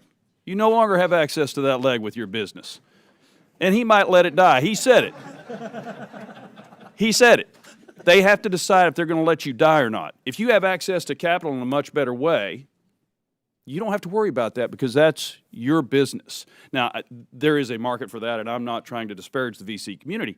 However, small businesses, 60% of American business are like yours, an entrepreneurial spirit that you named after your grandmother. You don't want to go to VC. You want to have access to this capital that folks like us up here who write these laws, most of the folks who write the laws don't own a business and have never run one. Government jobs exist to stay in business. They don't do that by throttling back on regulations. They have to justify their existence with more regulation. So I'm willing to bet that the cost of your bars has probably gone up because of the cost of production, because you have to buy pecans from farmers who are having to get the nitrogen from Ukraine. So anybody who says that a war in Ukraine doesn't have a strategic impact on this country is wrong. So with the remainder of my 2.5 minutes, though, because as you said earlier, Mr. O'Leary, why would we do this to ourselves? I'm going to yield the next 2 minutes and 24 seconds to you to finish that thought about Abu Dhabi. Yeah, there is a competition in the world today. Sorry. There's a competition in the world today for capital. And it doesn't have a nationality. It looks for the path of least resistance, and it goes to the place of greatest safety. The unique situation of America is if you have a project, and I referenced this earlier, like a data center which pencils out at 11 to 15% return for 20 years, where are you going to put that? In the Ukraine? No, you're going to put it somewhere in the United States where it's safe. If you can get the permits, and the regulatory environment is good, and the state taxes are competitive, and you can get the customer, like an Amazon or a Microsoft or the IRS or a government agency. These are huge projects. And normally, you would go to the domestic money center bank to say, I got a $1.2 billion project here penciling out at 11 to 15. I've got lots of interest in it, but I need a banking partner. Well, you stick this Basel thing in here, we're not going to be talking to New York. We're going to be talking to Abu Dhabi. That's what's going to happen. Why would you? I mean, think about that. Why doesn't more people think about that? You want everybody to say, are we in a competitive football game here? That's what we need. Every single rule in that telephone book has to be the same rule everybody else is playing with. Because we're talking about trillions of dollars here looking for returns. It's got to be the same playbook. And that's what regulators' job is to do, to make sure that we don't put a ball and chain on American money center banks or businesses large or small. It's that simple. That's what they really should be focusing on. Not paragraph 86B in one line. Is in aggregate, does this policy make us less competitive? In addition to the fact that we're going to lose 500, 800 billion of loans, this is horrible policy. It's horrible. There's nothing good about it. Mr. Chairman, I yield.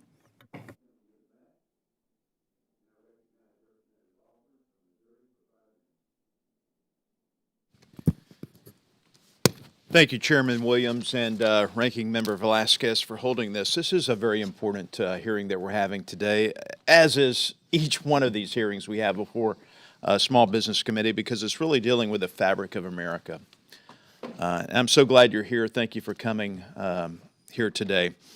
As a previous small business owner, I know just how important capital is, not just to start a business, but to maintain it. I also understand the access to capital can be a challenge, especially in districts like mine. In some parts of our district, it's a banking desert, if you will. Today, businesses are already struggling under rampant inflation, ongoing supply chain issues, workforce shortages, and burdensome regulations. Basel III Endgame proposal would add additional pain to our small business by shrinking their access to capital. As we've heard today, it would force banks to increase the amount of capital that they hold by an estimated 20% on average. This proposal will hurt banks. It will force banks like the Community Bank of Raymore, where I bank, to keep more money on the sideline, shrinking capital costs for our small businesses, which are most vulnerable. These increased costs would force banks to either lend to fewer customers or increase the cost of lending to businesses at a time when small businesses need this capital, and more importantly, as you pointed out here, they need the relationship with the community bankers. However, the Biden administration is more focused on falling into line with international regulatory guidelines rather than protecting American small businesses. Mr. Douglas Holtz-Eakin, according to a study done by your colleague Dan Goldbeck, there are currently an estimated $616 billion in total cost of this administration's 365 proposed rules. Does the $616 billion figure include indirect costs from regulations? No, those are simply the direct costs as measured by the circular and the OIRA at the Office of Management and Budget. Any way to estimate, guesstimate, give us your best figure of what those indirect costs might be? I'll be happy to get a number back to you, a heroic estimate of this, but I'll just note that in my written testimony, I catalog some of the studies that have been done about the impact of these regulatory costs on the growth environment, on the growth in the economy. That's the indirect cost that matters the most, the bottom line in the ability of firms to expand. And, the reason I am so concerned about this moment is that to say you don't have access to capital means you're constrained by your cash flow. And so certainly access to capital is a direct solution to that. But if you're eating up more of your cash flow complying with regulations, you've made the problem worse. If you're eating up more of your cash flow to pay taxes because expensing's gone, you're now depreciating capital or R&D, you made the problem worse. In every way, the environment is stacked against being able to survive on your cash flow. And so I think the committee certainly should be looking at the Basel final rule, but it needs to look at the environment that we're in its entirety. Mr. O'Leary, in your remarks, you mentioned that large government programs like the Inflation Reduction Act and CHIPS Act are written specifically for large companies. How can Congress better support small businesses which employ the majority of Americans? Yeah, 60%. So right now, given that those are already passed and they are effectively law, it's helping those of us who work for small business help us interpret these acts in a way where we can access them. Because what my role is in my portfolio company, there's many people like me, is we have the resources to hire the professionals, the lawyers, the accountants, and the lobbyists even, if we could figure out how to interpret it so that we could make these applications and guide them through the process.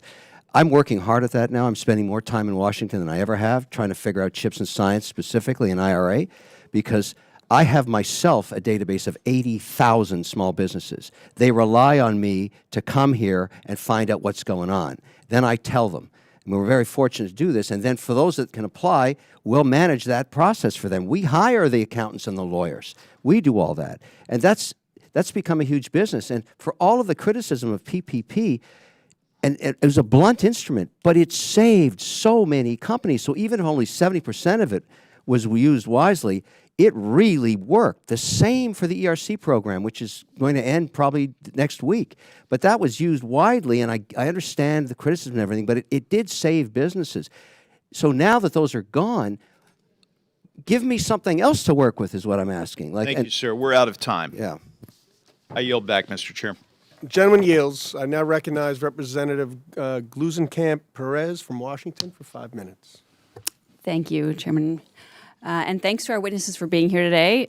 Ms. Bommarito, I really appreciate you being here to speak to the committee as a small business owner, and I appreciated your testimony about the difficulties you had in accessing capital to start and expand your business. So before coming to Congress, I ran an auto repair and a machine shop with my husband, and I've been in your shoes. You mentioned resorting to borrowing money from friends and family and dipping into your personal savings to fund business growth. I, on my bookshelf at home, have a book No In-Law Wants to See, How to Borrow Money from Friends and Family from Nolo Press.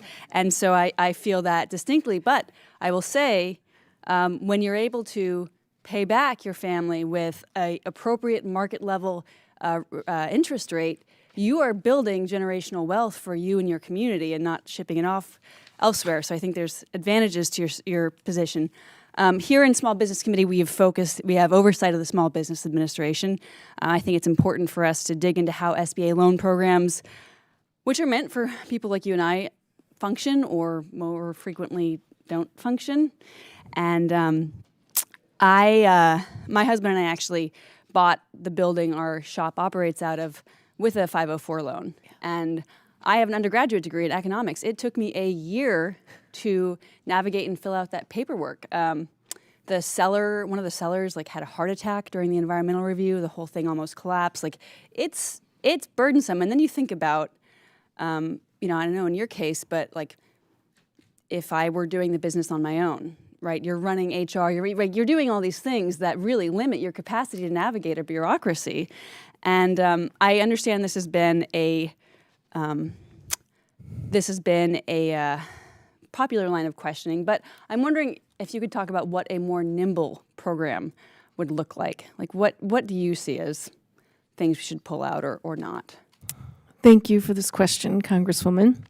And I feel your pain. So the SBA has their heart in the right place, and that's a fact, and we know that. Being able to access the documentation and have it make sense and have it work appropriately as you're filling it out when you're punching in those letters, it's challenging, and it doesn't work the way that we're used to working with technology today. And I'd love to see an app that goes along with this. And I would love it to interface more seamlessly with the lending institutions and hold them somewhat accountable. So there are a lot of things that we could do and do together. And I would like you to involve us, the SBA, to involve us in this process. We're entrepreneurs. We have the ideas. We can help make it a more nimble and interactive system. We want the SBA to be successful, and modernizing by Congress would help. Yeah, absolutely. You mentioned the need to reauthorize and reform the SBA. I think we agree that both Congress needs to do a better job of making entrepreneurs more aware of these resources, but also making the programs more accessible for actual small business owners whose most valuable resource is your time. So I'm curious, how did you find out about the availability of 504 loans? Just the universe of information that's available to people and your capacity to how do we enable more small businesses like us to access and hear about them? That's the first step. That's a great question. Variety of ways. The Goldman Sachs 10,000 Small Business Program brings people in together to speak to this. Local lending institutions would come and visit me. Our local government came and shared what lenders were highlighting SBA loans. So I do feel like, in general, the business community and government community are aware and try to make it accessible. I just think it's a little wonky as we are going through the process. The access to information is really concerning to me. Right, if you don't know about the program, you're not going to access it. And I think that basic informational hurdle is immense. I've also seen a lot of difficulty. Like I remember there would be these meetings at 11 a.m. on the other side of town, right? Like, who can leave your business at 11 a.m. on a work day to get to this meeting? And so having actual small business owners at the table when these structural decisions are made, I think is a critical facet you are pointing to. And so thank you to all of our witnesses so much for spending your time here today, and I yield back. Gentlelady yields. I now recognize Representative Molinaro from New York for 5 minutes. Thank you, Mr. Chairman, and thank you, Ms. Bommarito, for giving face to the challenges that small businesses have interfacing with not only federal regulators and agencies, but state and local. And Mr. O'Leary, I want to get to you in a moment about the great state of New York, or the once great state of New York. But nevertheless, in rural communities like the ones I represent in upstate New York, we certainly recognize the need to access capital is even more pronounced. Add those challenges to already a local economy squeezed by inflation and the access to workforce and supply chain issues, and communities like ours continue to struggle. There are, as we've all acknowledged, a slew of new laws and regulations coming into place that we know will impact community banks and smaller businesses, including Basel III, some of the new SBA lending rules and new CRA rules, among others. Even Chair Jerome Powell acknowledged that raising capital requirements also increases the cost of and reduces access to credit. We acknowledge these things. My local banks, community banks, are struggling to keep faith with their mission, serving small businesses and investing in their communities. So, Mr. Holtz-Eakin, I just want you to, I'm going to start with you, and just, if you would, reinforce to us, or for us, obviously, to maintain essential credit flow to small businesses. What would you reinforce? Where would we begin in the rescinding of or reorganization of specific regulation for small business, small banks to access and make those capital investments? Well, I mean, certainly the issue of the moment is the Basel III proposal, and they have a chance to finalize the rule in a very different form. And one hopes that the regulators have taken the public comment on it to heart, and we see a very different. So emphasize for the few people from upstate New York who are watching me right now, I want them to hear those very specific reforms. They would not raise the overall level of capital as dramatically as they propose, and would not do it right now. Remember, there are all sorts of other things impinging access to capital, whether it's the restrictive monetary policy, the slow growth in the economy. This is going to be a tough environment to begin with.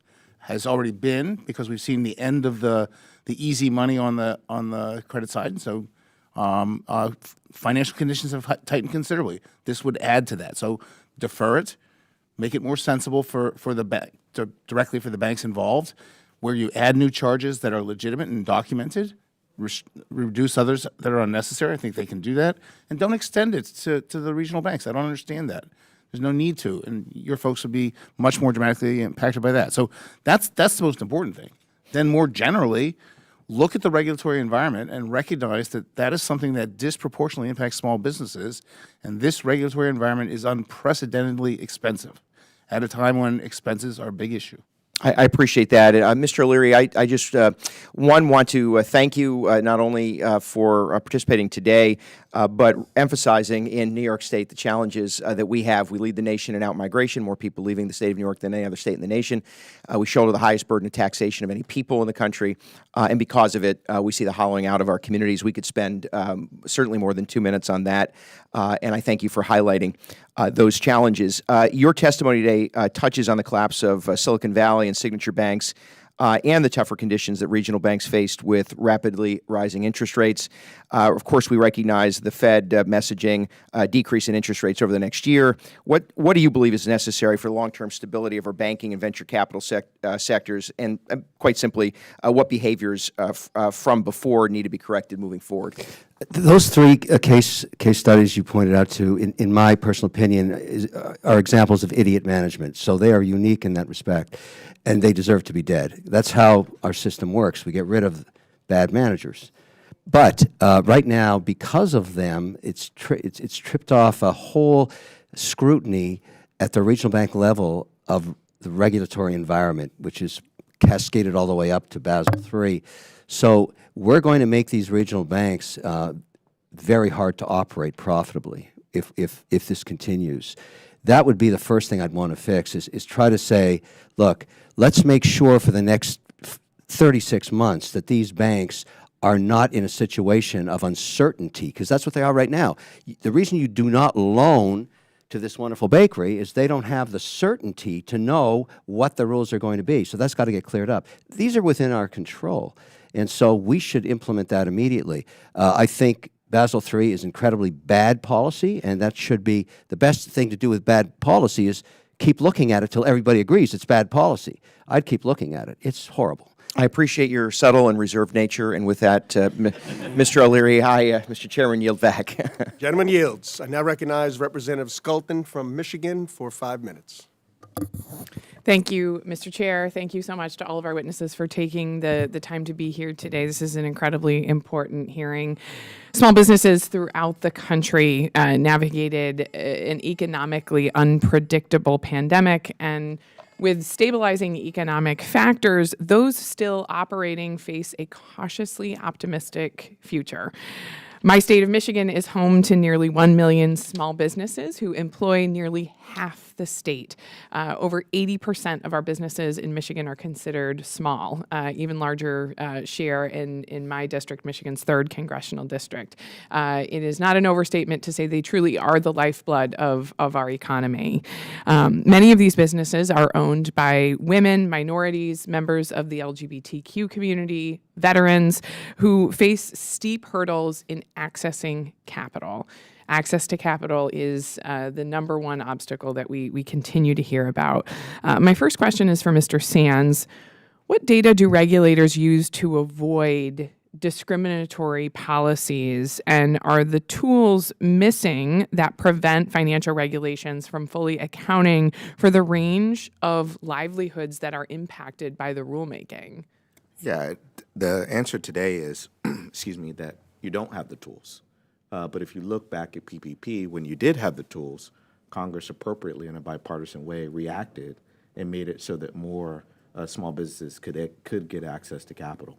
I'd like to also say that SBA just made 40 rule changes in August. We should actually give ourselves a chance to see if those rule changes actually work, because I think they're going to provide more access to capital to small businesses, including like the bakery here from Michigan. How much time would you anticipate we would need to see if they worked? I think you could generally give somewhere between 12 and 24 months to start to see. If you look at the numbers, we had our largest lending in terms of SBA to African Americans, Hispanic Latinos, and women as of September 30th, 2023, with Hispanic Latinos and African Americans both eclipsing $1 billion for the first time in SBA's history. So the numbers are already headed the right way. Thank you. Keeping on the theme of access to capital, again, number one issue cited by small businesses, as well as hiring talent and growing revenue. The businesses in my state share these concerns and these struggles, along with others throughout the country. Despite these well-known challenges, in June of last year, applications for new businesses started to surge to the highest levels that we've seen in 2 years. Again, cautiously optimistic, as I mentioned in my opening remarks. For any of the witnesses or even all of you, what more can Congress do to equip the next generation of small business owners and entrepreneurs to take on these issues that we are facing in the 21st century and get ahead of the challenges of tomorrow? I'll start. I think the first thing is obvious, which is that we need to do better marketing of the programs and products that are out there for small businesses.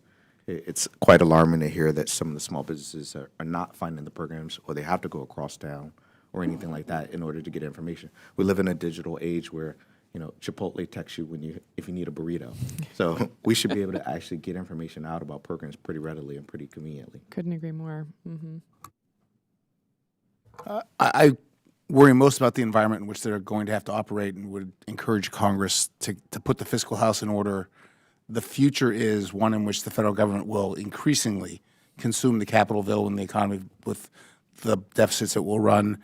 And the resolution of those deficits is going to put an enormous uncertainty about the business environment in which they'll operate. Mm-hmm. You can take all of that off the table by just putting the fiscal house in order. And I second what Mr. Sands said, but We're talking a lot about Basel III and being an obstacle to lending and capital. It's been historical. That's been one of our biggest issues. Not adding anything else, but also holding the banks accountable. And there's a lot to be said about everyone supporting small business and being in our corner, but being accountable in all ways and being able to share that information is really important. Great. I would say one of the greatest challenges for any of the work being done here is to communicate it to the recipients that deserve it, and most small businesses have no idea that these programs are even available. So if you look at the private sector, how they solve that problem, they've really gone to social media in a big way. And so to get a better presence, hi, are you a business in Michigan with 50 employees? We have a program here in the federal government, and this is how you can apply for it. That's a 15-second commercial. That should be on Facebook, LinkedIn, X, everything, and remnant cable. That's how we advertise in the private sector, and somehow that is not being done federally, which is a mistake. Thank you for your very responsive and helpful answers. I yield back. Gentlelady yields. I now recognize Representative Malloy from Utah for 5 minutes. Thank you. This has been a great hearing. It's been really informative, and most of the things that I planned on asking about have been very thoroughly covered. So I'm going to switch gears just a little bit. Hang in here with me. Utah's a really entrepreneurial state. We have a lot of small businesses. A lot of people want to start up something of their own.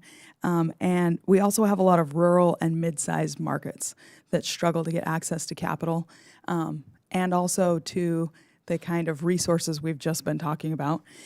Our universities are doing a good job. They're working to fill that gap, setting up departments to help small businesses. But I was recently approached by somebody in Utah about an SBIC style program within the SBA that they think would be a good model where larger, more successful businesses can help finance and mentor new, smaller starting businesses. And I just want to know, I know this is not what you're expecting, but starting with Mr. O'Leary and work our way down, do you think there's room in the SBA for that? And if so, what would this committee and Congress need to do to create the sort of regulatory environment that would be able to make that successful? That would work if you gave a tax incentive to do that, because you're taking valuable time and resources from a company and going into a mentorship program. What they would obviously do is find companies they wish to acquire if they were growth and successfully in their sector. So they would probably be, if you gave a program like that and said, look, it's 100% write-off in the year that you spend it or whatever it is you're going to do, I'd go look for companies that I want to buy, and I'd invest in them and try and mentor them up to growing, and then I'd acquire them. I'd use it as a tool to grow. It would work. Okay, thank you. Being working within your community and working collaboratively makes great sense and is very efficient, working with the organizations that we're familiar with. I don't see a downside to it, but there has to be an incentive to make sense. And I think that it would be a great asset to the community to be able to do that. Thank you. Put me in the O'Leary camp. There's nothing stopping a firm from doing that now. And so to get them to do some things that are not yet in their interest, you're going to have to provide some sort of financial incentive. And then you could produce the program. Okay. Thank you. I'll just give 2 points of reference. One, the Goldman Sachs 10,000 Small Business Program, which we sit as a moderator on, is something that you could use to model it after. Second, the state of Utah has state small business credit initiative money, and a portion of that has been allocated toward venture capital. So maybe you can use that as your leverage to give that incentive that was already mentioned. Okay, thank you. You all answered that a lot faster than I expected you to, so I'm going to ask another question. I'm also hearing that a lot of startups can't qualify for loans because they don't have 3+ years of operational costs, the existing collateral, or strong personal credit history. I'm going to do the same thing, just run down the panel. Are those the appropriate standards, or do we need to update those in the business world? They might have been 60 years ago, but they're not today. I mean, that's the problem. A lot of these regulations were formed in different economies, and so they should be modified. Those are too onerous and too punitive, and they obviously aren't working. They have to be changed. Okay, thank you. I second that. But I also wanted to just share a small business survey. Goldman Sachs, 10,000 Small Business Voices, surveyed our small businesses, and 78% of small businesses are just concerned about their ability to raise capital and have access to it. Only 29% said that they could afford to take out a loan. So that's another really important piece, which goes to the point of interest rates. And 85% said that access to capital continues. If it tightens, it's going to impact growth of business, which all come back to being able to access it before you're 3 years in business and down the road. Yes, thank you. So in the end, this is about measuring risk and the risk associated with the loan. And there's nothing magic about those metrics of risk assessment. And certainly things have changed over time. And Mr. Sands is in the business of finding situations where the risk assessment is wrong and helping both himself and the customer as a result. So usually you get locked into old risk assessment metrics because regulations require them and the laws require them. And so that's the flexibility you need to allow people to use a risk assessment that makes sense on the ground that's appropriate for that situation. I would just say there's a mismatch between the business and the lender. There are community development financial institutions that don't require that at all. All right, thank you. I yield. Gentlelady yields, and now recognize Representative Crane from Arizona for 5 minutes. Thank you, Mr. Chairman. Thank you all for showing up today. It's an honor to have Kevin O'Leary, a.k.a. Mr. Wonderful, appear before the Small Business Committee today. Back in 2014, I took my garage-born, made-in-the-USA company on Shark Tank with my wife, Jen, who's in the audience today. I thought I'd prepared for everything, for every question that any shark might ask about any given topic. One thing that I didn't prepare for was to have Kevin O'Leary make the first offer to invest in my company, Bottle Breacher. I guess I didn't prepare for it because I believe that Kevin O'Leary would hate my company and my product. I thought he might say something like, let's take this behind the barn and shoot it, something that he often says on television. I'm honestly very grateful that he did make the offer, and I'm even more happy that Jen and I accepted the offer. We learned firsthand why he is called Mr. Wonderful. Despite the fact that he's often portrayed as a complete hammer on television, every entrepreneur that I know that made a deal with him absolutely loves him and appreciates him. He works very hard to make sure his companies are successful, and I know he talked me off many ledges several times. Thank you, Kevin, for all you do for the small business owners of this country. My questions to you, sir, are less about access to capital, but as somebody who I know studies economics, my questions to you, sir, about the dangers to our small business community and our national economy alike because of our federal government's lack of fiscal responsibility. Mr. O'Leary, are you aware that we have a national debt of about $34 trillion? Yes, I am.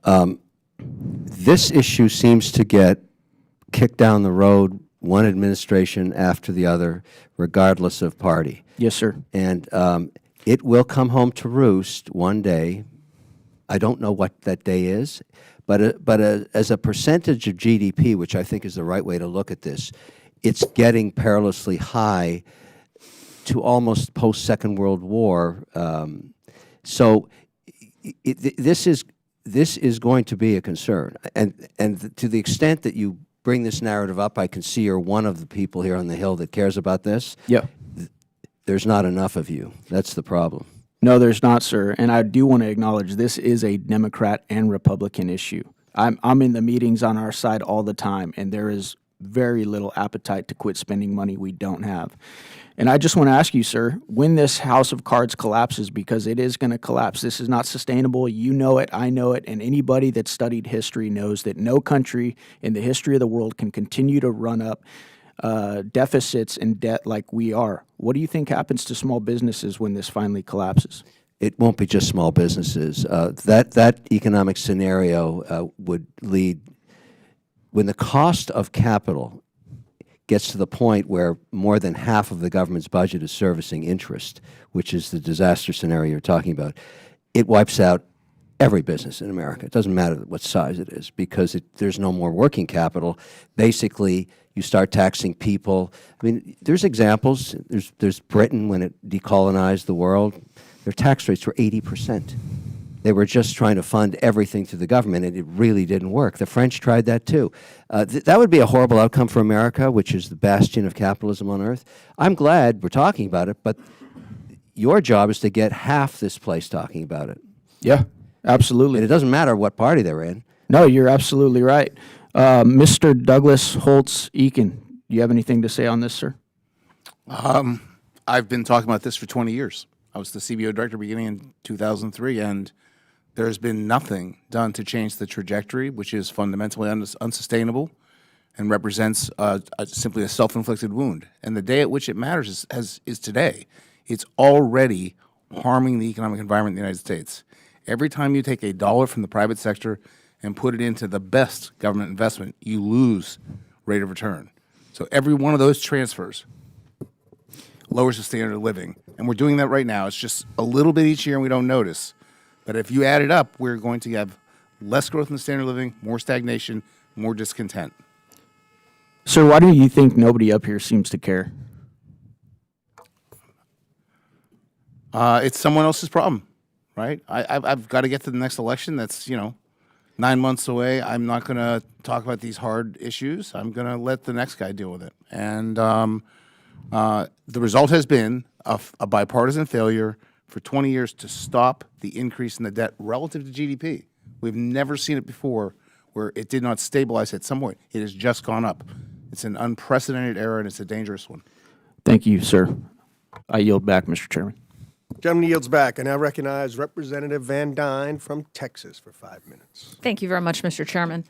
When people think of access to capital, they often don't think of the tax code, but through the Tax Cut and Jobs Act, we were able to allow businesses, especially small businesses, to keep more of their money and incentivize reinvestment into their business. And I've spoken with many business owners in North Texas that have been able to significantly expand the last few years thanks to provisions of the TCJA. Last year, my Ways and Means Committee colleagues and I held field hearings in cities and towns across the country to hear directly from people and small businesses about the challenges that they're experiencing. The overwhelming message that we have heard is that TCJA spurred economic growth and competitiveness. Unfortunately, these pro-growth provisions included as part of the TCJA have already expired, including full and immediate expensing for research and development, full expensing of investments in new equipment, machinery, and technology, and business interest deductibility, which makes it easier for small businesses to access capital. Extending these tax provisions will empower our job creators to grow, expand their workforce, and reinvest funds in their workers rather than using those funds to pad the coffers of IRS bureaucrats. Without these tax provisions, we are ceding our competitive advantage to countries like China, which is the exact opposite of what we saw through TCJA. Restoring these provisions would uplift American workers, strengthen the U.S. economy, create American jobs, and help us better compete on the global stage. I would once again like to thank the chairman for holding this hearing and look forward to future hearings on this subject later this year, particularly how private equity provides an alternative to traditional lending avenues and increases opportunities to access new capital investments. Mr. Holtz-Eakin, what would happen to capital access for small businesses if we allowed the 2017 tax cuts to expire? I think it would be a dramatic impact on small businesses, in particular the economy in general. Anything more detailed than that? Those are pro-growth provisions that incentivize investments in physical capital, innovation, and the workforce to put on a level playing field from a tax perspective. You can deduct all of them. It's the right thing to do. Overall pace of the economy would slow. You're not going to lend to people whose companies aren't growing very fast, so it's going to restrict it in that way. And as I mentioned before, the small business community is very cash flow constrained, and these are about being able to invest up front and maintain your cash flow because you get full deductibility. It's a crucial part of the small business environment. So as we see interest rates and traditional lending methods become more expensive and harder to attain, where do you see private equity coming into play? I don't have a particular button I'd push, but I have great confidence in the entrepreneurs that are out there in the financial sector, whether they're fintechs or private equities or any other non-bank lender, to step in and provide capital where there's a return. And making sure that the regulatory environment supports that and doesn't impede it, I think is the primary objective. So do you think the primary objective from businesses when they're looking in banks, when they're looking to actually invest, should be on the ROI, or that should be on what people look like, where people are located, and how much money they make? I'm a big fan of ROI. Appreciate that. Mr. O'Leary, you have you've been holding back today. And I'd like you to tell us what you really think. I appreciate the work that you've done with small businesses versus large businesses. I have been trying to introduce a number of pieces of legislation that recognize the fact that when we add all these regulatory burdens onto our small businesses, it affects them in ways unseen in large corporations. When we are talking about incentives, I know that you were talking about specifically, adding incentives to small businesses. Every time we do that, we seem to grow the federal government. $475 billion is what we spent in 2022 on servicing our debt alone. That's expected to go to $1.4 trillion in less than 10 years by 2032. Every time that we add in another program, we're increasing the size and we're increasing the scale and increasing the regulatory burden on small businesses. Have you ever heard a small business say they want more regulations? No, I never have. Your state actually is an example of what's occurred post-pandemic on the competition between states, because what we all learned as investors was most companies now, whether they're large or small, only get 40% of their staff to work in headquarters. So we realized right away, and this has been happening very quickly, we can move it to Texas, we can move it to Florida, we can move it to North Dakota, West Virginia, Oklahoma, where we never thought about doing that, and get the benefits of policy, less regulation, more competitive tax rates, and then employ people in any other state. I've got people working for me that were headquartered in Florida, but they work in Massachusetts. Why they choose to do that, I have no idea, but we're paying our taxes in Florida because that's where we're HQ'd. Texas was the main beneficiary of that because they had the benefit of the tax, but also the most progressive and less obstructive restrictions and regulations. And you're the example of what everybody has to try and copy. I mean, good for you guys, but my job every day is to deploy capital. I go to the path of least resistance, and one of those states is Texas. So you're saying policy matters? Well, yeah, are you kidding? You don't have to loan as much money to small business if you reduce the regulation, because that's their cost. You give them money, then you regulate it back. Like, that's kind of nuts. It's just get rid of the regulations. You don't have to loan them the money in the first place. Appreciate it very much. I yield back. The gentlelady yields back. We now will be closing out this hearing. We want to thank the witnesses very, very much for your testimony. It was very, very interesting and worthwhile, and more than that, I think important for both sides of the aisle to hear how the issues facing small business, the importance of small businesses, and the idea that we've got to provide small businesses everything they need to be competitive, to actually make a profit, because the more profits that a company makes, the more tax revenues actually come in. And so both sides of the ledger wins. Without objection, members have 5 legislative days to submit additional materials and written questions for the witnesses to the chair, which we forwarded to the witnesses. And we ask the witnesses to please respond promptly. If there is no further business, without objection, this committee hearing is adjourned.